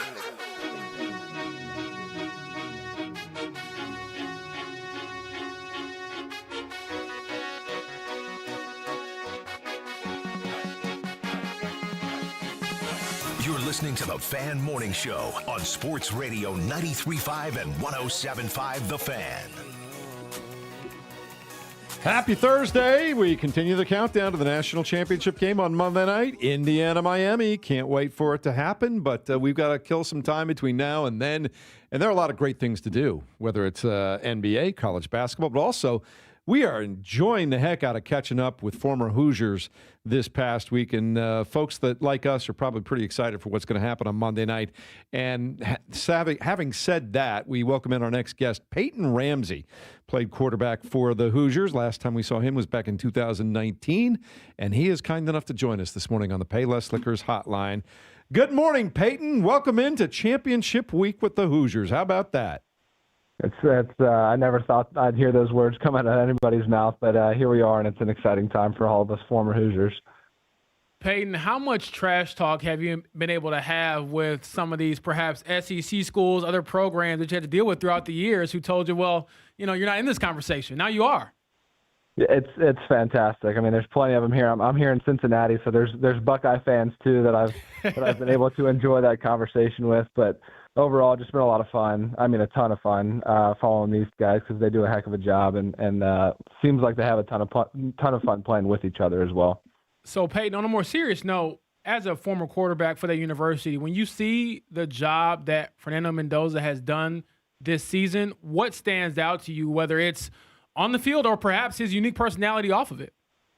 It's both, to your point, but there's seemingly on the field no weaknesses in his game. It's like I heard somebody talk about it the other day on sports talk radio that, like, since he's won the Heisman, he's somehow gotten better. And it's like this playoff run, he's just continued to improve. And then off the field, he just seems, I've never met him, but he just seems like an unbelievable leader and a locker room guy. And those things I think take for granted oftentimes, but the way that he galvanizes that team and the way that guys rally around him, I mean, it's priceless. That's the voice of Peyton Ramsey. He's kind enough to join us here. Obviously, former IU quarterback with us here on this Thursday morning. Peyton, my hand is raised. I'm a loser, and my brother-in-law and I think both fall into this category. We are obsessed with your ability to QB sneak. And I mean that in all seriousness. I cannot tell you how many times we watched Indiana play football over the years, and your ability to every single time, I swear you went off tackle for the QB sneak every single time. We've labeled you the greatest QB sneaker in the history of football. So please take that as a compliment, and can you also share your secrets in the QB sneak? Yeah, well, you're not alone, because some of my buddies, they still give me a hard time about it not a hard time, but they joke about it all the time, because I'm a high school coach here now in Cincy, and we don't run the quarterback sneak hardly at all. And they give me the hardest time because I was so good at it, and I don't know what it was. I just kind of figured out that if you kind of take a step back and let it develop, you can sneak through the little cracks because everybody's kind of diving at the center's legs. So if you just go off tackle, off of a guard, you got a better shot at picking up a first down. Patience. Boy, if I get stuck in a cave one day, Matt Lubbers and I will be calling Peyton Ramsey to get us out of that cave, man. His ability to find the cracks. Incredible. Okay, let's flip it over the other side. James asked you about Mendoza. I'm curious from a quarterback point of view, a coach point of view, what you see from Bryant Haynes in that defense. We played a Mario Cristobal clip earlier, and he was glowing in his praise about maybe just kind of the graduate level nature that Bryant Haynes has established. Obviously, a lot of veteran voices and players on that side of the ball. But what have you seen from Indiana's defense? They're just so multiple. There's so many different things that they do from a front and from a blitz and a coverage perspective that you can never really get a beat on what they're doing. And as a former quarterback, like, you don't just worry about coverage, you have to worry about protecting yourself. And they have so many exotic and funky blitzes that you walk up to the line of scrimmage and truthfully you don't necessarily even know what's happening. And that causes some doubt, and that causes guys to play with some hesitancy. And that's the opposite of what the Indiana defense does. They fly around. So if you're even a bit hesitant, it just makes it really, really hard as an offense to have any success. So I would just say that multiplicity and the things that they can do, coupled with the fact that they fly around, makes it really, really hard to score on them. Peyton Ramsey joining us here on the Payless Liquors hotline, talking about his old team, the Indiana Hoosiers, getting ready for the national championship game. I want to go back and drill down a little bit more on what you see in Fernando Mendoza. When you watch him as a quarterback, what are the things that pop off the tape or even just watching the game live to you that you go, yeah, that dude's different? Yeah, it's his accuracy for me. I mean, he can put the ball where he wants it, and you hear it all the time. Like, there is no defense for a perfect throw. And if you you can go back throughout the course of the season, but just that last game against Oregon, just some of the throws and the pinpoint accuracy that he makes plays with is just, I mean, it's off the charts. There's obviously a reason he won the Heisman Trophy, but I think that accuracy piece of what he brings is just, I mean, it's next level. It's NFL type talent from an accuracy perspective. He's the greatest QB sneaker in the history of college football. He is Peyton Ramsey, and he's with us don't here. short him. You said football, yeah, baby. I did say football. History period. of football, You're baby. Right. You're right. Since yeah. the leather helmets. Hey, I'll take that. Yeah, you're right. NFL films, dial it up. We need it. We need that old school music playing for Peyton Ramsey. Peyton, what are you up to nowadays? I think Indiana fans certainly enjoyed watching you there. You mentioned coaching in the Cincinnati area. What is life like for Peyton Ramsey? Yeah, I'm a teacher and a coach here in Cincinnati. My dad's a longtime high school football coach at Elder High School, all boys Catholic school on the west side of town. So I help him out in the fall, and then I teach at a public school here called Sycamore High School, where I coach some freshman basketball. So we're in the middle of freshman hoop season, and then in the springtime, kind of kick my feet up and relax a little bit. So just kind of enjoying life here, me and my wife, and enjoying watching football and watching the Hoosiers. So, Peyton, as the 28-year-old teacher, do you have to remind your students that I can still do this? Because, as you know, kids don't really care about what you did yesteryear. So, every now and then you got to tell them, hey, I can still, throw the football or put the ball in the hoop. 100%. I think there's a 3-on-3. There's a 3-on-3 basketball tournament coming up here, and some of our study flex periods here at school, and myself and some of the other teachers will get out there and we'll hoop it up a little bit just so they know that that once upon a time I had a little athleticism in me. Do you ever do that thing with the wide receivers where they're getting a little cocky, so you just zip one in real quick to see if they can handle it? Oh, all the time, and then I'll got to talk smack after it if they put the ball on the turf. I love this. Peyton, I got one more. I actually got two more. Your greatest football memory in Bloomington, and maybe the one Bloomington establishment you miss the most? Yeah, the greatest football moment's got to be that Purdue game in 2019. That quarterback sneak to win it down there. Double OT, right? Double OT. We kind of let them back into that one, but man, just such a special moment. Obviously I had one more game after that there in Bloomington, but that was one that really resonates with me. And then my favorite Bloomington establishment. I'm going to be cheesy and corny here. We frequented Nick's all the time, so I'm going to go with Nick's. Loved going there. Loved the people there. Miss it a whole bunch. Haven't been back to Bloomington as much as I should, but hopefully here in the coming future that I frequent it quite a bit more. We talked to Trent Green, and he gave us like a dozen places that he would hang out all the time. Were there 3 or 4 that you guys would go to, or was it just that one? We bounce around. I'm trying to think off the top of my head. I know we would go to Nick's all the time. That was probably our spot that we would frequent the most. That sounds good, because I got a big Buffalo fan over here on the right, man. He's sure. I love Ed, love Buffalo as well. There you go. Sure. See, put some respect, okay, Jeff. Some of us have been to the mountaintop when it comes to those types of establishments. You should join us. What's going to happen Monday night, Peyton? Hoosiers are going to win. I think it's going to be a good game. Miami plays hard. They're tough and they're physical, but man, the Hoosiers have just been playing so well. Team football, not making any mistakes. So just hopefully they can continue playing that same brand of football and hopefully and bring a national championship back to Bloomington. All right, buddy. Thanks for your time this morning. We really appreciate catching up with you. Good luck with all the things you got going over there in Cincinnati. Good luck in the 3-on-3 tournament more than anything. Oh, he's going to win that. Yeah, I have no doubt. Please dunk on them. I got you. I'll send a video into you guys when it's all over. I want to hear that. Hey, thanks, buddy.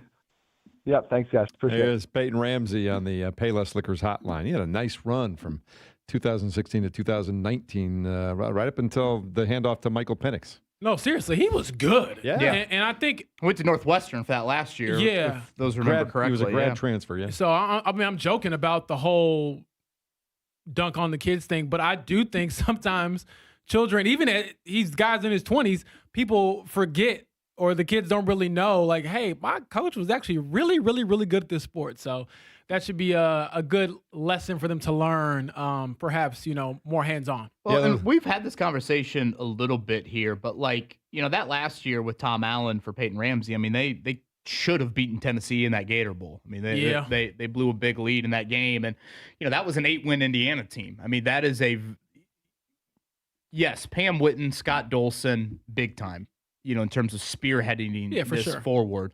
But there have been moments in the 2000s, whether you want to go back to Hepner, you want to look at, as gruff and as brash as Kevin Wilson's personality was, I think it frankly took someone from the SEC Big 12 background to say, hey, this is what the big leagues look like. Right. And, you're not going to check everything. And again, Kevin Wilson probably took it to another level, but still, there were some steps along the way. And then, as far as what he was saying, to kind of lead off the interview, this is James. I know you and I had this conversation on Monday after the Oregon game. To me, the fact that since getting the 1 seed, since being named the Heisman Trophy winner, Fernando Mendoza has taken his game to another level, and the Indiana football team has taken their game to another level, is one of the most impressive aspects to this entire season. Think about it. College kids, think about all the love these guys are getting on that campus. I mean, it's got to be insane right now. The praise and the jubilation and the pats on the back, all of it. It would be very easy from the 18 to 22, 23-year-old to sit there and listen to it and let that seep in and let that become rat poison, if you will.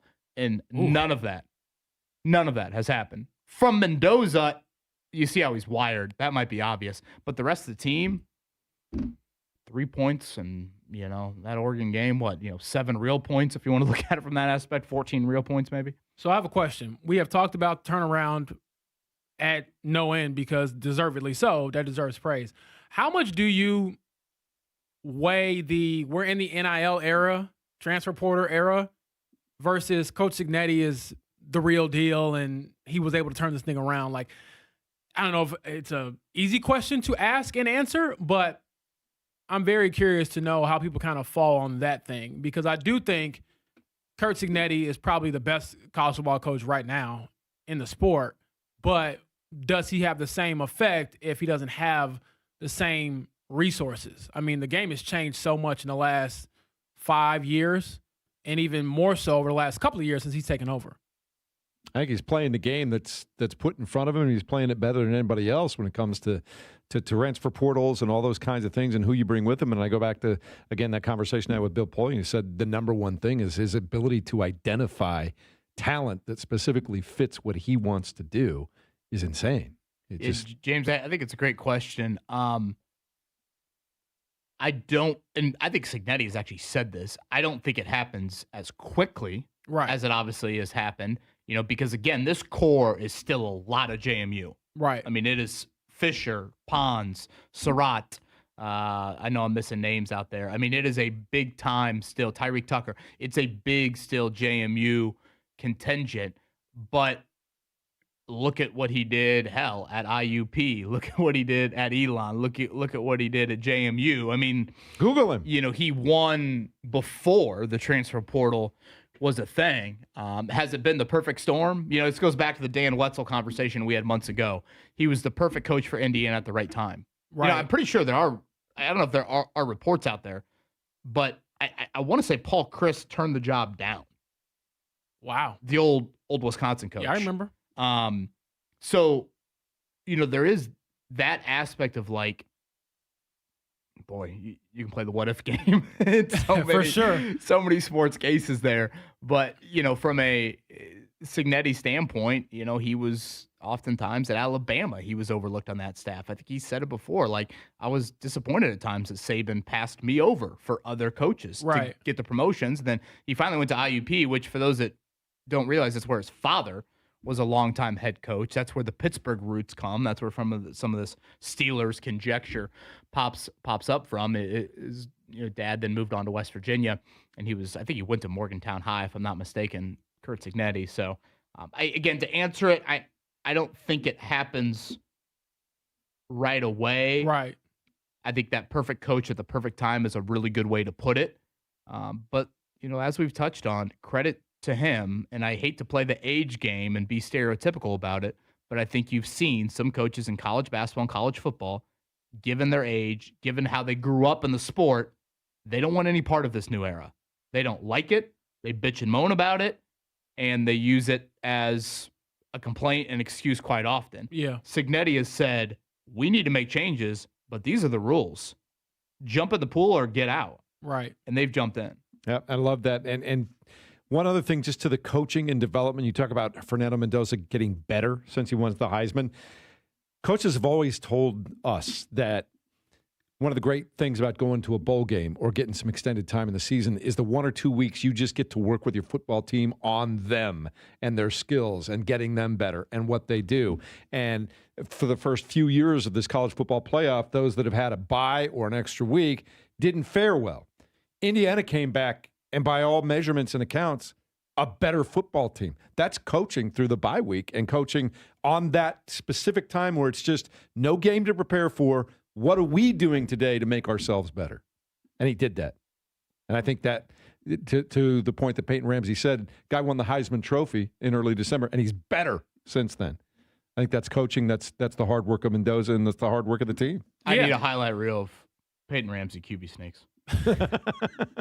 And I need it like he might have one for you. You should call him up. I was so happy he entertained the question. I was nervous asking. Well, hey, it sounds like you're not the only one having that conversation. It sounds like his buddies always remind him. The fact that he doesn't, that's one thing I'll say to critique Peyton Ramsey here on this Thursday morning. You got to run the QB sneak with your high school team. I know. I figure it out. Get those boys in the trenches. Is that Dad's call? I didn't want to push him too hard. I mean, you know, Elder, St. X, LaSalle, and by the way, it sounds like his dad is a legend, so I'd imagine that conversation would go something like, son, you know, I've done this a little bit longer than you have. Just a little patience on the QB sneak. Man, he was so good with that. And he's right. Purdue game winner, baby.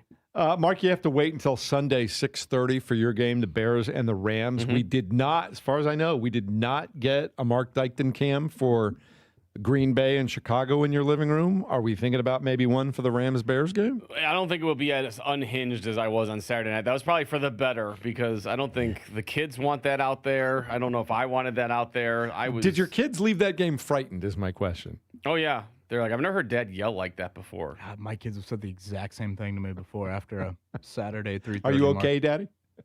I know. They kind of look at Mom. I'm like, oh. Now, Mark, and we will have a show on Monday. I know Monday, obviously, Martin Luther King Day, but I think we've always, I feel like, done a show, particularly, obviously, with Indiana. It'll be a little game preview. But, Mark, make sure, you cut it off at some point there because I know last Saturday, I texted you Sunday morning, and I think you didn't reply till the sun went down. So, we need you up and at 'em. Like I said, Monday morning. That 16-year-old scotch was cracked open after that win over the Packers. So I don't know if it's going to have that same feel if they beat the Rams. I'm hoping they do, but we'll see. But it was something about just beating the Packers and the way that they did that. It's like, you know what? Time to celebrate a little bit. I stay up till like 3 a.m, and I drank some scotch and watched some highlights. I'm wondering if we need to call Ashley and have her institute like the stadium policy of cutting you off at the end of the third quarter. I will. I mean, if she's security, I'm knocking security over. If I want to grab a drink here, like I don't care what Jeff told you. We're celebrating here. You want the gift of the security guard that's not patting anybody down going into that she's Seahawks look game, like, just she's letting gonna look everybody like, in. Shout out to that man. Yeah. She's going to look like the shout out to that man if I'm not in the stadium. The crossing guard from the insurance commercial with the Kansas City Chiefs. She'll right be this like way, that, sir. Right? Come on through. By the way, Mark, great right above it, leading into the 9 o'clock hour. Again, that's another high school song that I feel like anthem. I'm like dribbling a basketball and going up there to make the layup and looking over at the how we're crowd, going seeing my the rest of the girlfriend show. You watching. need to do an updated jock jams for everybody is what you need to do. I'd happily accept. I think that's how we're doing the rest of the show. The rest of it, I mean, like high school anthems that are probably still on playlists somewhere. If you give me an all the above at some point, it's a long song. It's about a 6-minute song. But if you could sneak that in at some point, I'd greatly appreciate it. I'll see what I can do. All right, Mark, let's, in the midst of all that, check it down. The Morning Checkdown, brought to you by the Barbasol Horizon League Basketball Championships. March starts here. The Barbasol Horizon League Basketball Championships with NCAA tournament bids on the line, May 8th through 10th. Tickets and more at horizonleague.com/Indy. All right, we'll start with college basketball. A couple of games last night. Purdue at home, a winner over Iowa, 79-72.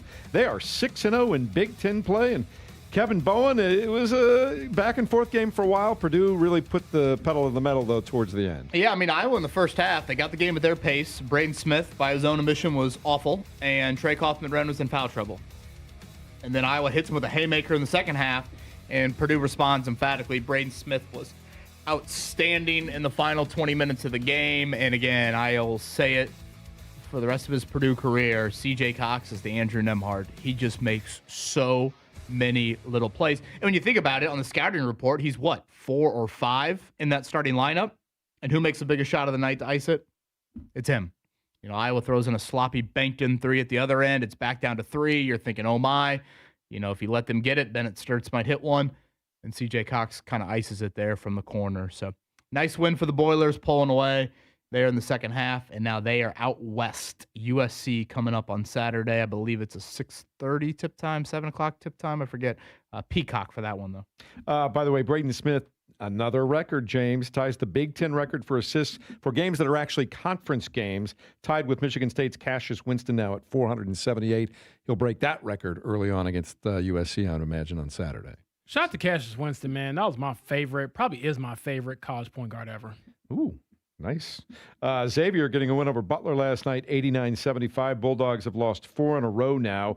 Trey Carroll scored 29 points and 9 rebounds for Xavier. Michael Ajayi led the Bulldogs with 22. They will play at Seton Hall Saturday at noon. Meanwhile, Indiana will host Iowa on Saturday. So that's what's happening in college basketball right now. NBA last night, Pacers see an end to their 3-game winning streak at the hands of the Toronto Raptors. They lose by a score of 115-101. They pulled to within 4 with just a couple of minutes to go. But, man, it's tough to win when at some point in the game you're trailing by 27 points, James. Yeah, you were down by 21 at the end of the first quarter, so that usually leads to a loss. Yeah, they played a little zone, and that kind of helped them get back into it there. But, yeah, Jeff, when they cut it there to 4, I want to say Jamal Shedd maybe hit a shot, and Brandon Ingram hit some big shots as well to kind of ice it there. So, yeah, frankly, the Pacers didn't deserve to win that game. You like to see Johnny Furphy, though, double-double for him. You don't like to see 2 of 8 from the foul line from him, though. Yeah, he had 10 points, 10 rebounds. Pascal Siakam led the way with 26. Pacers and New Orleans Pelicans tomorrow night at the Fieldhouse. You'll hear it live right here on 93.5 and 107.5 The Fan. Meanwhile, Indiana gets ready for Miami on Monday night at Hard Rock Stadium in Miami for the College Football Playoff National Championship game. Hoosiers pulled another one out of the transfer portal, maybe the top guard on the market, Joe Brunner, out of Wisconsin, a 3-year starter there. He played 328 snaps this past year. Kurt Signetti just keeps pulling what appear to be quality players out of the portal. Got to love that. Restocking for next year. For the weary, and no rest for the potential soon-to-be champions either. Portal ends, I believe, tomorrow for non-championship game participants, so just something to note there. We did I got to make my announcement. The underclassmen period passed yesterday. You going to bring some hats? Do the old switcheroo here on the show. For the NFL draft, Dante Moore back to Oregon there. I think he needs further development. Frankly, he's only 20 years old. He's still very young. But obviously, this will have some implications on the Big Ten and college football for next year. No Indiana or Purdue on Oregon's schedule. I mentioned it a little bit earlier in the show. Again, potentially, maybe some dominoes here of a weak quarterback draft class outside of Fernando Mendoza could mean that some teams look at an Anthony Richardson trade and maybe a little bit more of an attraction there. So we'll see how all those dominoes play out. Halftime show for the national championship. Both marching bands for the schools. Okay. Oh, of course. That's a very college-y thing to do. So no Pitbull, no Mr. 305. Pitbull, no 305. Man. We get any pregame appearance by somebody like that? No, they said the marching bands are participating on the field during pregame and at halftime. So they're pre and half shows. Is there anything longer than college football halftime? That goes forever. Oh. I mean, the Super Bowl halftime, Super I would Bowl think. halftime, yeah, But it goes back Dude, there's 30 nothing minutes. longer than college football. I would take your word for it. You watch it more than me. All right.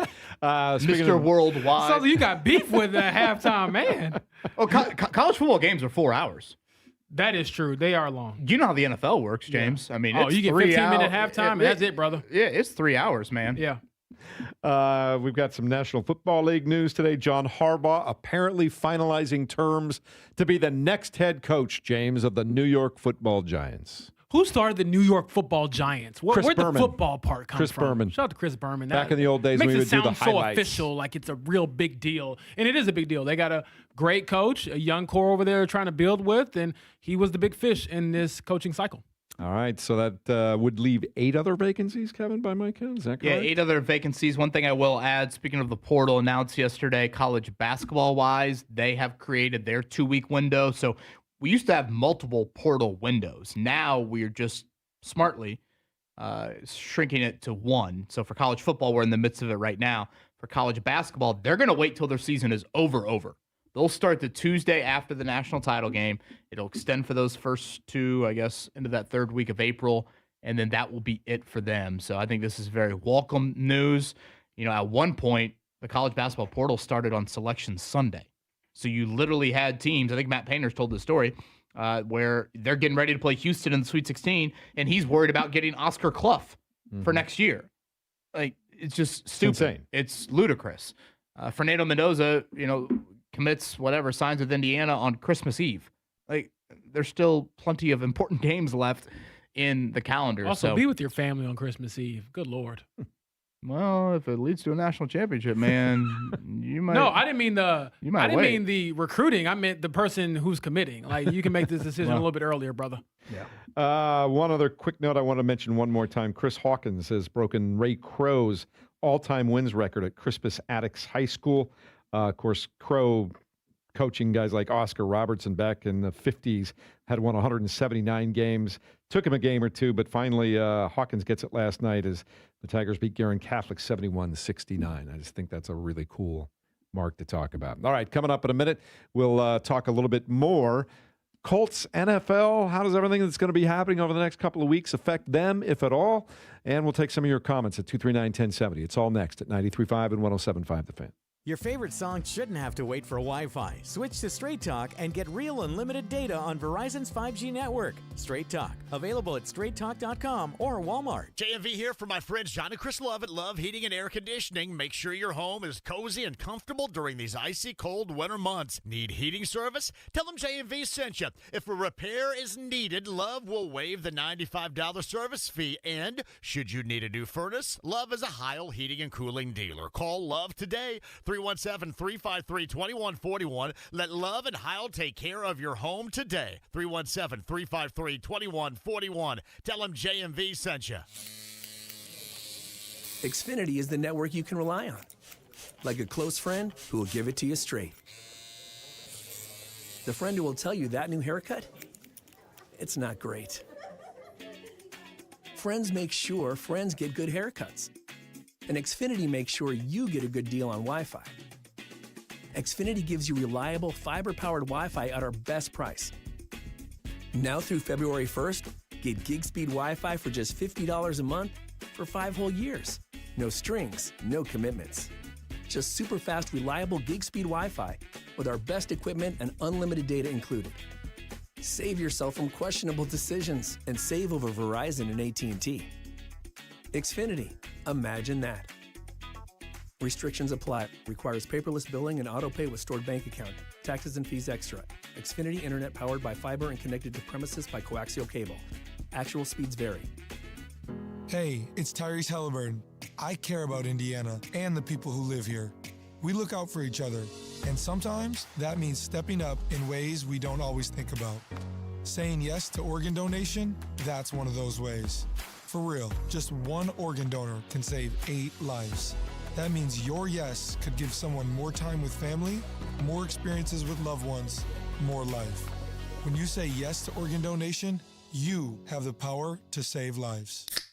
Hey, it's JMV, and I only talk about the best, and the absolute best, Big Red Liquors. For that big game you and the fellas are getting ready to watch, you've got to have the supplies. Locally owned and operated since 1972, and you can always count on my friends at Big Red Liquors. The fastest, the friendliest, the cleanest liquor stores in the state of Indiana, and I promise there is one near you. For that big game, make it Big Red Liquors. For the location nearest you, that's BigRedLiquors.com. Hey, Hoosier fans, this is your head coach, Kurt Signetti. If you're looking to buy or sell a home, I highly recommend the exclusive partner of IU Athletics, True Blood Real Estate. They're an Indiana-owned company with beautiful offices across the state. True Blood is a tech-driven company that provides their clients with a winning game plan, which is exactly why they are our exclusive partner.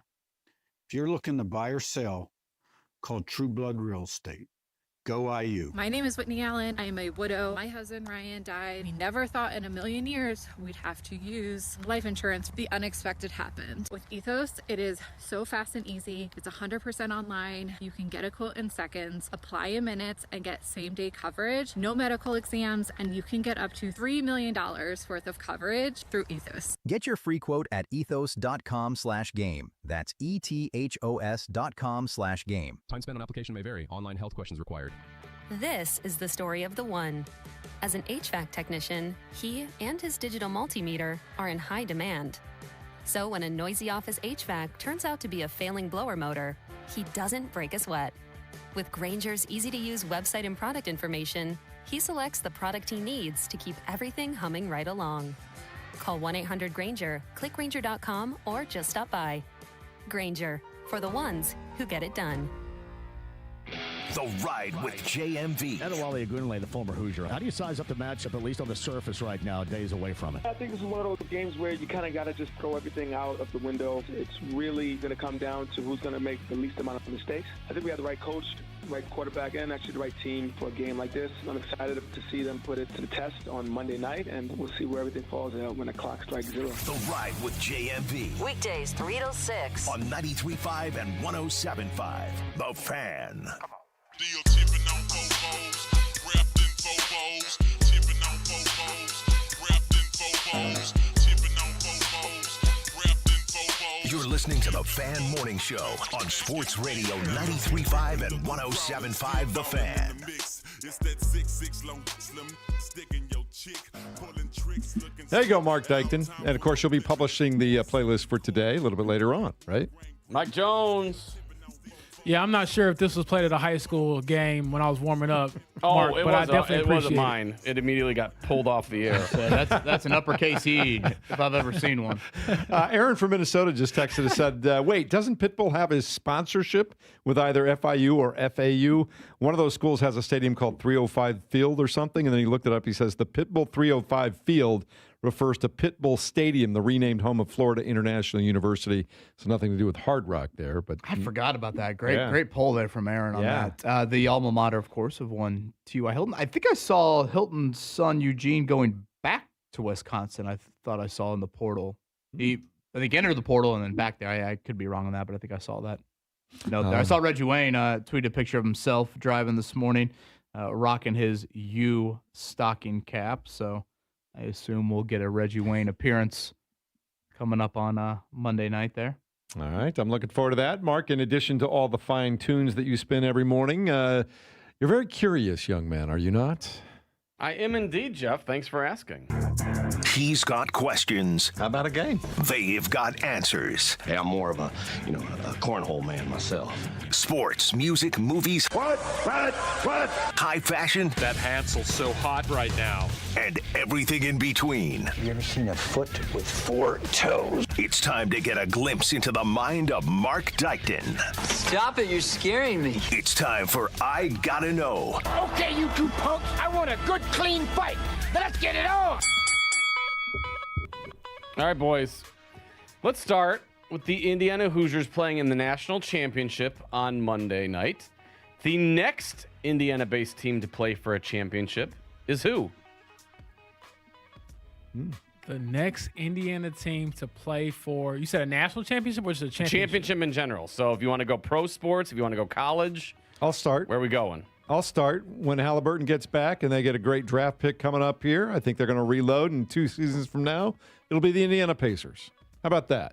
I think it'll be the first Monday here in April. I think it'll be the Purdue Boilermakers. Oh, let's go. Give me the Fever. Made it to the conference finals, well, not conference finals, but they made it to the semifinals last year without Caitlin Clark. Health of Caitlin Clark. You get that group back together to some degree. I know they have a lot of things going on with CBA, but I like having her on my side in that argument. Yeah, I mean, in the next 12 months, I think you could make a very strong case. Pacers obviously would be a little bit further than that, but I think you could make a really strong case for Purdue.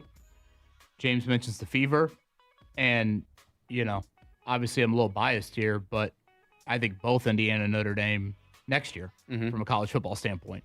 When you look at C.J. Carr coming back there. I think right here, right now, oh boy, we could be on a little bit of a run here. Knock on whatever wood's I'm around. glad you mentioned the fever, though. One of my favorite Christmas gifts like a couple weeks ago, I got a brand new fever hat. Let's go. Needed a new hat. I'll have to wear that one of these mornings when it's the reaction going late from in here, man. the hat man, Kevin Bowen. I love it. Yeah. All right. Do you expect this year's offseason for the Colts to look more like last year's or in years previous? Oh, boy. I'm going to say that it looks a little bit more like previous years. Ooh. Because I'm not sure how much you can really spend. I mean, if you keep in mind, they spent a lot of money in free agency last year. I believe it was a $60 million deal for Cam Bynum, $60 million deal for Javarius Ward, $14 million on Daniel Jones. I mean, and these are all outside free agents that I just mentioned before they came to the Colts. So I'm going to say they're a little more frugal this time around, outside of obviously trying to re-sign Daniel Jones and re-signing Alec Pierce. I think they have to at least take a look at some of they're older. All the key defensive end free agents are older, but they got to take a look at somebody, don't they? I know, but if I had to pick one style over the other, I think they're going to be more conservative. Yeah, James, I think you're on to it. First off, there won't be a defensive coordinator change in all likelihood, unless Lou Anarumo takes the Tennessee job, I guess. So right there, that's not going to happen. And again, the equivalent of Bynum and Ward and even Daniel Jones, I just don't see how. And Tyler Warren, of course, you don't have your first-round pick. So I don't know, Mark, if I could cop out, maybe somewhere in between. Last year was, for Chris Ballard, a home run swing, whereas we're used to singles or bunt singles, frankly, from him. Maybe this is more in the single-double because just really more from a resource standpoint. Yeah, I think it's got to look a little bit more like last year. They've got a couple of holes to fill defensively. But I think again, how? I They're going to have to back. redo a lot of contracts and maybe say goodbye to some guys making some money. They're going to have to do something different because what they've been doing hasn't been working. Well, that segues perfectly into my next question. Should the Colts field offers for guys like DeForest Buckner and Jonathan Taylor in order to get some draft capital that they lost in the Sauce Gardner trade? Taylor, I struggle with because if Daniel Jones is going to be limited and or potentially out to start the season, you're going to have to lean on him, in a pretty notable way, I would assume. So, yeah, I mean, I understand the question, and I do think you need to listen to any and all, to be clear, but Taylor would probably be one where I struggle just a little. Man, I'm thinking to myself when I look at this team. Part of me thought that was such a great comment that they were just in shock and awe. Blowing us all I away. agree. Nobody had anything else to say, Mark. Well, I mean, First of all, you got to think about it for a second. I was like, was my mic on? I mean, I don't know. It's hard for me to disagree there, Kevin. So maybe you did make the best comment. Mark. All right, well, we'll move on since you two are stunned in silence here. Yeah, 9 NFL head coaching jobs open. Looks like the Giants' job is about to be filled by John Harbaugh. So of the 8 remaining, which is the worst job available? I'll always say the Raiders. Is it, though? It's the Raiders. They just can't get out of their own way. You get the number 1 pick. You got Max Crosby. You got Ashton Genty. You got Brock Bowers. And I feel bad for Fernando Mendoza. They'll always screw up the coaching hire. They'll always have a meddlesome owner. There's a reason they haven't been good for a long time. There's not the total Browns. dysfunction there. The Browns isn't the worst one? I know Browns was the first one that entered my mind, Mark. I know there are some people that say the only attractive thing about the Pittsburgh job is the fact that they don't fire you. Yeah, you have to resign. I don't want to work here anymore. That's true. Let me go. Pittsburgh is an aging roster. Obviously, their quarterback situation kind of speaks for itself. Up in the air. It might be Arizona. Arizona's I don't know. I don't feel Arizona's a confident good about one that. because that Kyler contract. Ooh. Yeah, and you don't really have a clear path to getting better. I would say Arizona or Cleveland. Yeah, and Cleveland is just where you go to ruin your career. I think Tennessee is kind of a curious opening. If you believe in Cam Ward, I kind of like Cam Ward. I mean, the AFC South's not going to strike fear in you. Well, that is a con of the Raiders' job. I think the Raiders' job. You're looking at Denver, the Chargers, and Kansas City. I don't see them going anywhere. The other sneaky dark horse I feel like is the Dolphins' job because you just don't know what's going on with Tua. Tyreek Hill seems like he wants out, so there could be a lot of roster shakeup there too. So Miami is another one. I'm like, I don't know if that's the best situation here. Don't you guys kind of feel like Tua's refreshed and his reset has happened now that McDaniels is gone? No, I think Tua is not a starter in the NFL. I didn't necessarily say that, but he was talking about how he was looking for something different to do a couple of weeks ago. Whatever Miami does should be including not starting him anymore. He ain't. I mean, if we're looking at this like Mike McDaniel was the problem, the only problem in Miami, they are a very dysfunctional franchise. Tua should not start again for that team. He is a backup in the NFL. All right, last but not least, as always, what are we watching here? I'll let you guys simmer for a minute. One battle after another with Leonardo DiCaprio and Benicio del Toro and Sean Penn is excellent. It was very, very good, very, very funny. I like that a lot. Also, Tires with Shane Gillis is in Season 2 on Netflix. That is also very funny. Speaking of Shane Gillis, big Notre Dame fan. I have been immersed in the Peacock series. No surprise to anybody there. We're also into the baking shows in the Bowen household. Oh, yeah? Is this one of those things again where you told me, like, is it real if it's fake? Yeah, some of that, but also just like the British baking shows. Some of these kids, Rosie's fascinated by it. So, good. It's better than watching freaking Blippi. I was going to say, are you going to have like a little baker on your hands? By all means, certainly her dad's got the stomach to take part in that. Okay. Well, I mean, aside from... She has commented on my growing stomach lately, which... Really? Oh, boy. Might need to be a look in the mirror moment for me. Well, aside from... JMV knows a guy. He certainly does. To his credit, the man never stops moving. Boy, you guard him on a basketball court, you will lose all the weight you need, Kevin. He runs and runs and runs. So aside from watching Kevin give such an eloquent take on whether I would trade DeForest Buckner or Jonathan Taylor, which I don't think that I would do because I'm trying to win now if I'm the Colts, I've been watching His and Hers, the Netflix series. It's a bizarre show. It's kind of all over the place. It's like a thriller, whodunit type of thing. And it's pretty good, I would say. And then I've also been watching Landman on Paramount. And Landman is, again, all over the place. Season 2, I probably don't like as much Season 1. But there are some hilarious moments throughout that show. I don't even know what direction they're going in with it, but I can't stop watching. All right. I just finished up Pluribus. You kind of turned me on to that, James. What a crazy show. First season of that. It is a great show. I thought Rhea Seahorn was terrific in that. I have queued up The Beast in Me with Claire Danes, but I've also still got to finish the last 30 minutes or so of the Elway documentary, which I started watching on the plane the other day. Didn't get a chance to finish I've heard raving things about. Yeah, it was pretty, so far, so good. It's been pretty cool. And, you know, it's interesting, and you guys can identify with this because you cover something, and so you're very close to it all the time. Interesting to me see how that documentary was going to play out because I covered most of his career. So it was interesting to kind of look back and get his true perspective on looking back on things, which has been kind of cool. Mark, where are you at? Are there any young Jeff Rickard shots in the old interviews? Do we see like a young I was Jeff looking Rickard for someone in the early days of his first few training camps. I have not seen those yet. Okay. I'm waiting for the Kevin Bowen documentary. I think I'll be in that. The Micah Shrewsbury documentary. That's where he'll be. He's slapping the floor. He'd be the one guy outside of the president of the school when they suspend him or fine him. He'd be holding up a sign saying he was right. You might need that on OnlyFans with the type of wardrobe I'd be wearing, Mark. Oh, Lord. All right, Mark, I think that's going to wrap it up for us.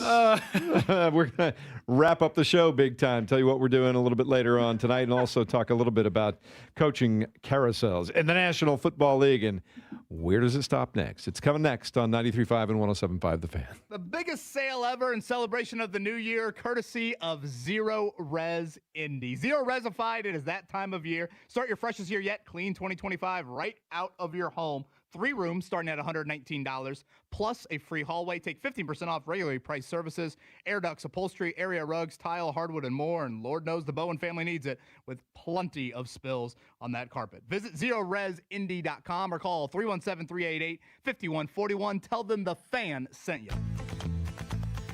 Bowling, bowling, bowling, keep them balls a-rolling. Bowling, bowling, bowling, Royal Pin. Looking Looking for fun the whole family will love? Head to Royal Pin Entertainment, Indy's home for non-stop fun. Bowl your heart out with family and friends on the modern lanes. Challenge your friends to an epic battle of laser tag or a more casual round of mini golf. Dive into the expansive arcade filled with classic and cutting-edge games. Royal Pin has something for everyone. Kids stay entertained, parents kick back in style, and everyone leaves smiling. With multiple locations around Indianapolis, your next family night out is closer than you think. Plan your visit at royalpin.com. Set them up, knock them down, send them flying, spinning round.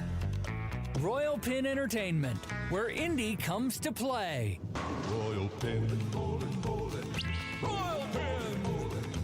It's a new year. Ready for a fresh start or career reboot? At My Computer Career, prep for a more recession-resistant future in the high-demand fields of IT, cybersecurity, in months, not years, including AI. Whether you're starting out or switching careers, no prior training is needed. Attend school online from home or on campus. Go to mycomputercareer.edu to take the free career evaluation today. mycomputercareer.edu, an elite CompTIA certification partner. Financial aid is available to those who qualify, including VA benefits.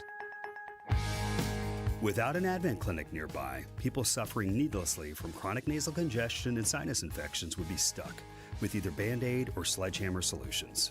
Band-Aids are pills or nasal sprays, and they're not true solutions.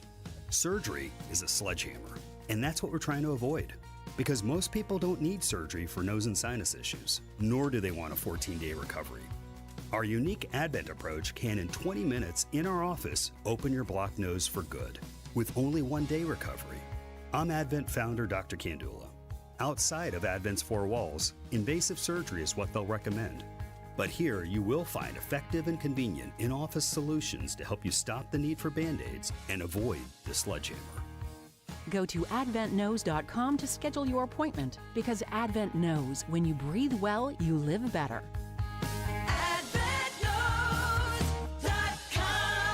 Most insurance accepted. Hey, J&V for the best in realty. Mark Dietel, Mark Dietel Realty, 317-755-4232. That's markdietel.com, markdietel.com today. So Troy in Connersville was in a real estate challenge. Wanted to sell his home over market value and buy a home near his favorite hunting area with land and no HOA close to town. Miraculously, the Mark Dietel team did it all. They found the perfect new home at a great price and sold his current home in 10 days for $10K over the list price. In fact, Mark Dietel is the only real estate expert I trust and recommend with the sale of my home. Mark Dietel guarantees your home sold at a mutually agreed upon price and deadline, or he won't buy it. Pick your move date. There are no long-term contracts, and you can cancel at any time. It's Mark Dietel, Mark Dietel Realty, 317-755-4232. That's markdietel.com, markdietel.com today. A SoFi personal loan is here to help you achieve something once thought impossible: overcoming high-interest credit card debt. Walk the tightrope of your finances with one low, fixed-rate monthly payment, no fees required, and as soon as the same-day funding. That's right. Pull off your own debt-defying stunt with a SoFi personal loan. Visit SoFi.com/trick to learn more. Loans originated by SoFi Bank, N.A., member FDIC. Terms and conditions apply. NMLS 696891. This college football moment is brought to you by ServPro. College football teams have moments they recovered from and made it like it never even happened. Like on October 2nd, 1993, when the University of California faced a 30-0 halftime deficit to Oregon. Cal went on a remarkable 42-11 run in the second half to capture a 42-41 victory, one of the largest comebacks in college football history. ServPro, like it never even happened. 107.5 The Fan and Franciscan Health present Good for the Heart Fridays. Listen to Jake Query every Friday to hear a heartwarming story from our local community. Jake knows firsthand the importance of heart health. Jake and The Fan have teamed up with Franciscan Health to make a difference, one beat at a time. Good for the Heart Fridays, brought to you by Franciscan Health Heart Center.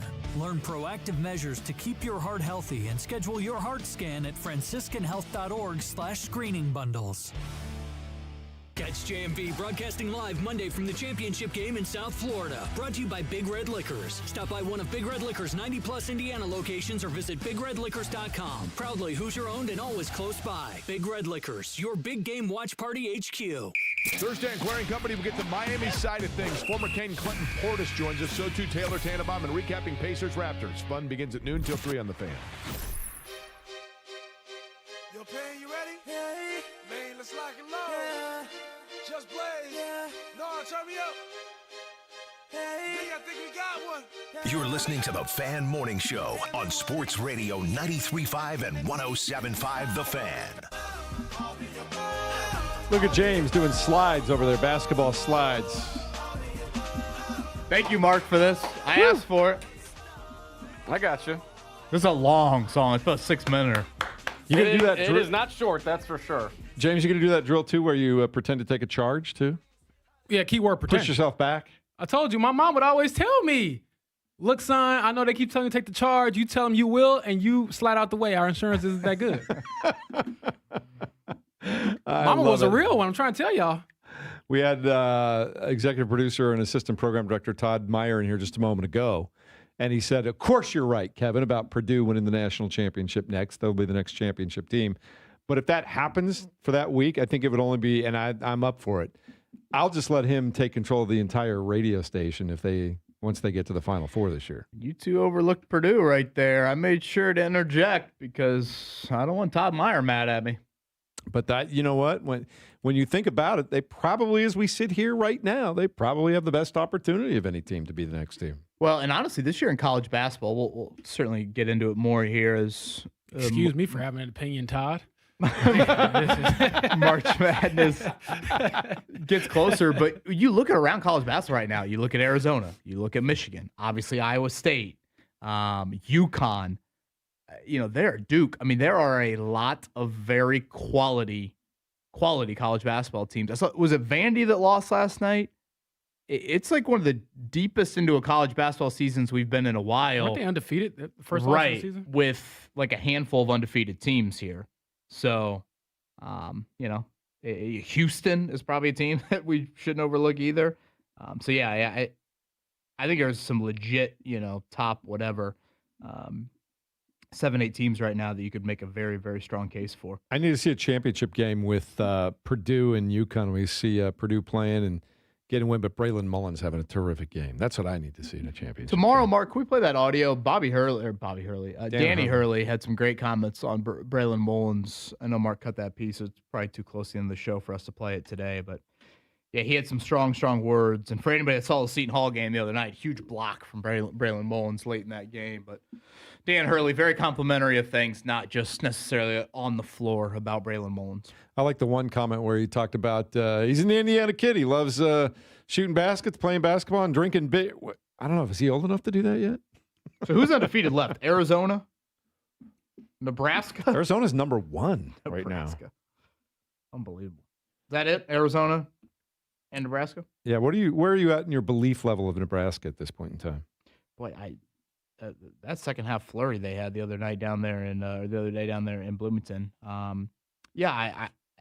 It's one of the things that you probably look at Nebraska basketball, like you look at IU football, we need to stop looking at the brand and start looking at the product. And product on the floor has been pretty good. They can really shoot it. They can really, really shoot it. So I don't know if they're playing here in April, but I've been very impressed by the skill they put out there on the floor, and having Rick Mass back is huge for them. Yeah, and you take a look at now they're 5th ranked. Purdue just so solid, and they're tough to beat. They don't make a ton of mistakes, and really, I think their only loss against the 2nd-ranked team in the country right now. Am I correct in that? Iowa State? That's it. Only loss. They've tied their best start, I believe, in program history. All right. Coming up later on today, Jake Query will have you for a couple of hours, and then at 3 o'clock, it'll be the ride with JMV, and John will get you ready to go for everything you need to know tonight and more prep for the upcoming national championship game. Thanks for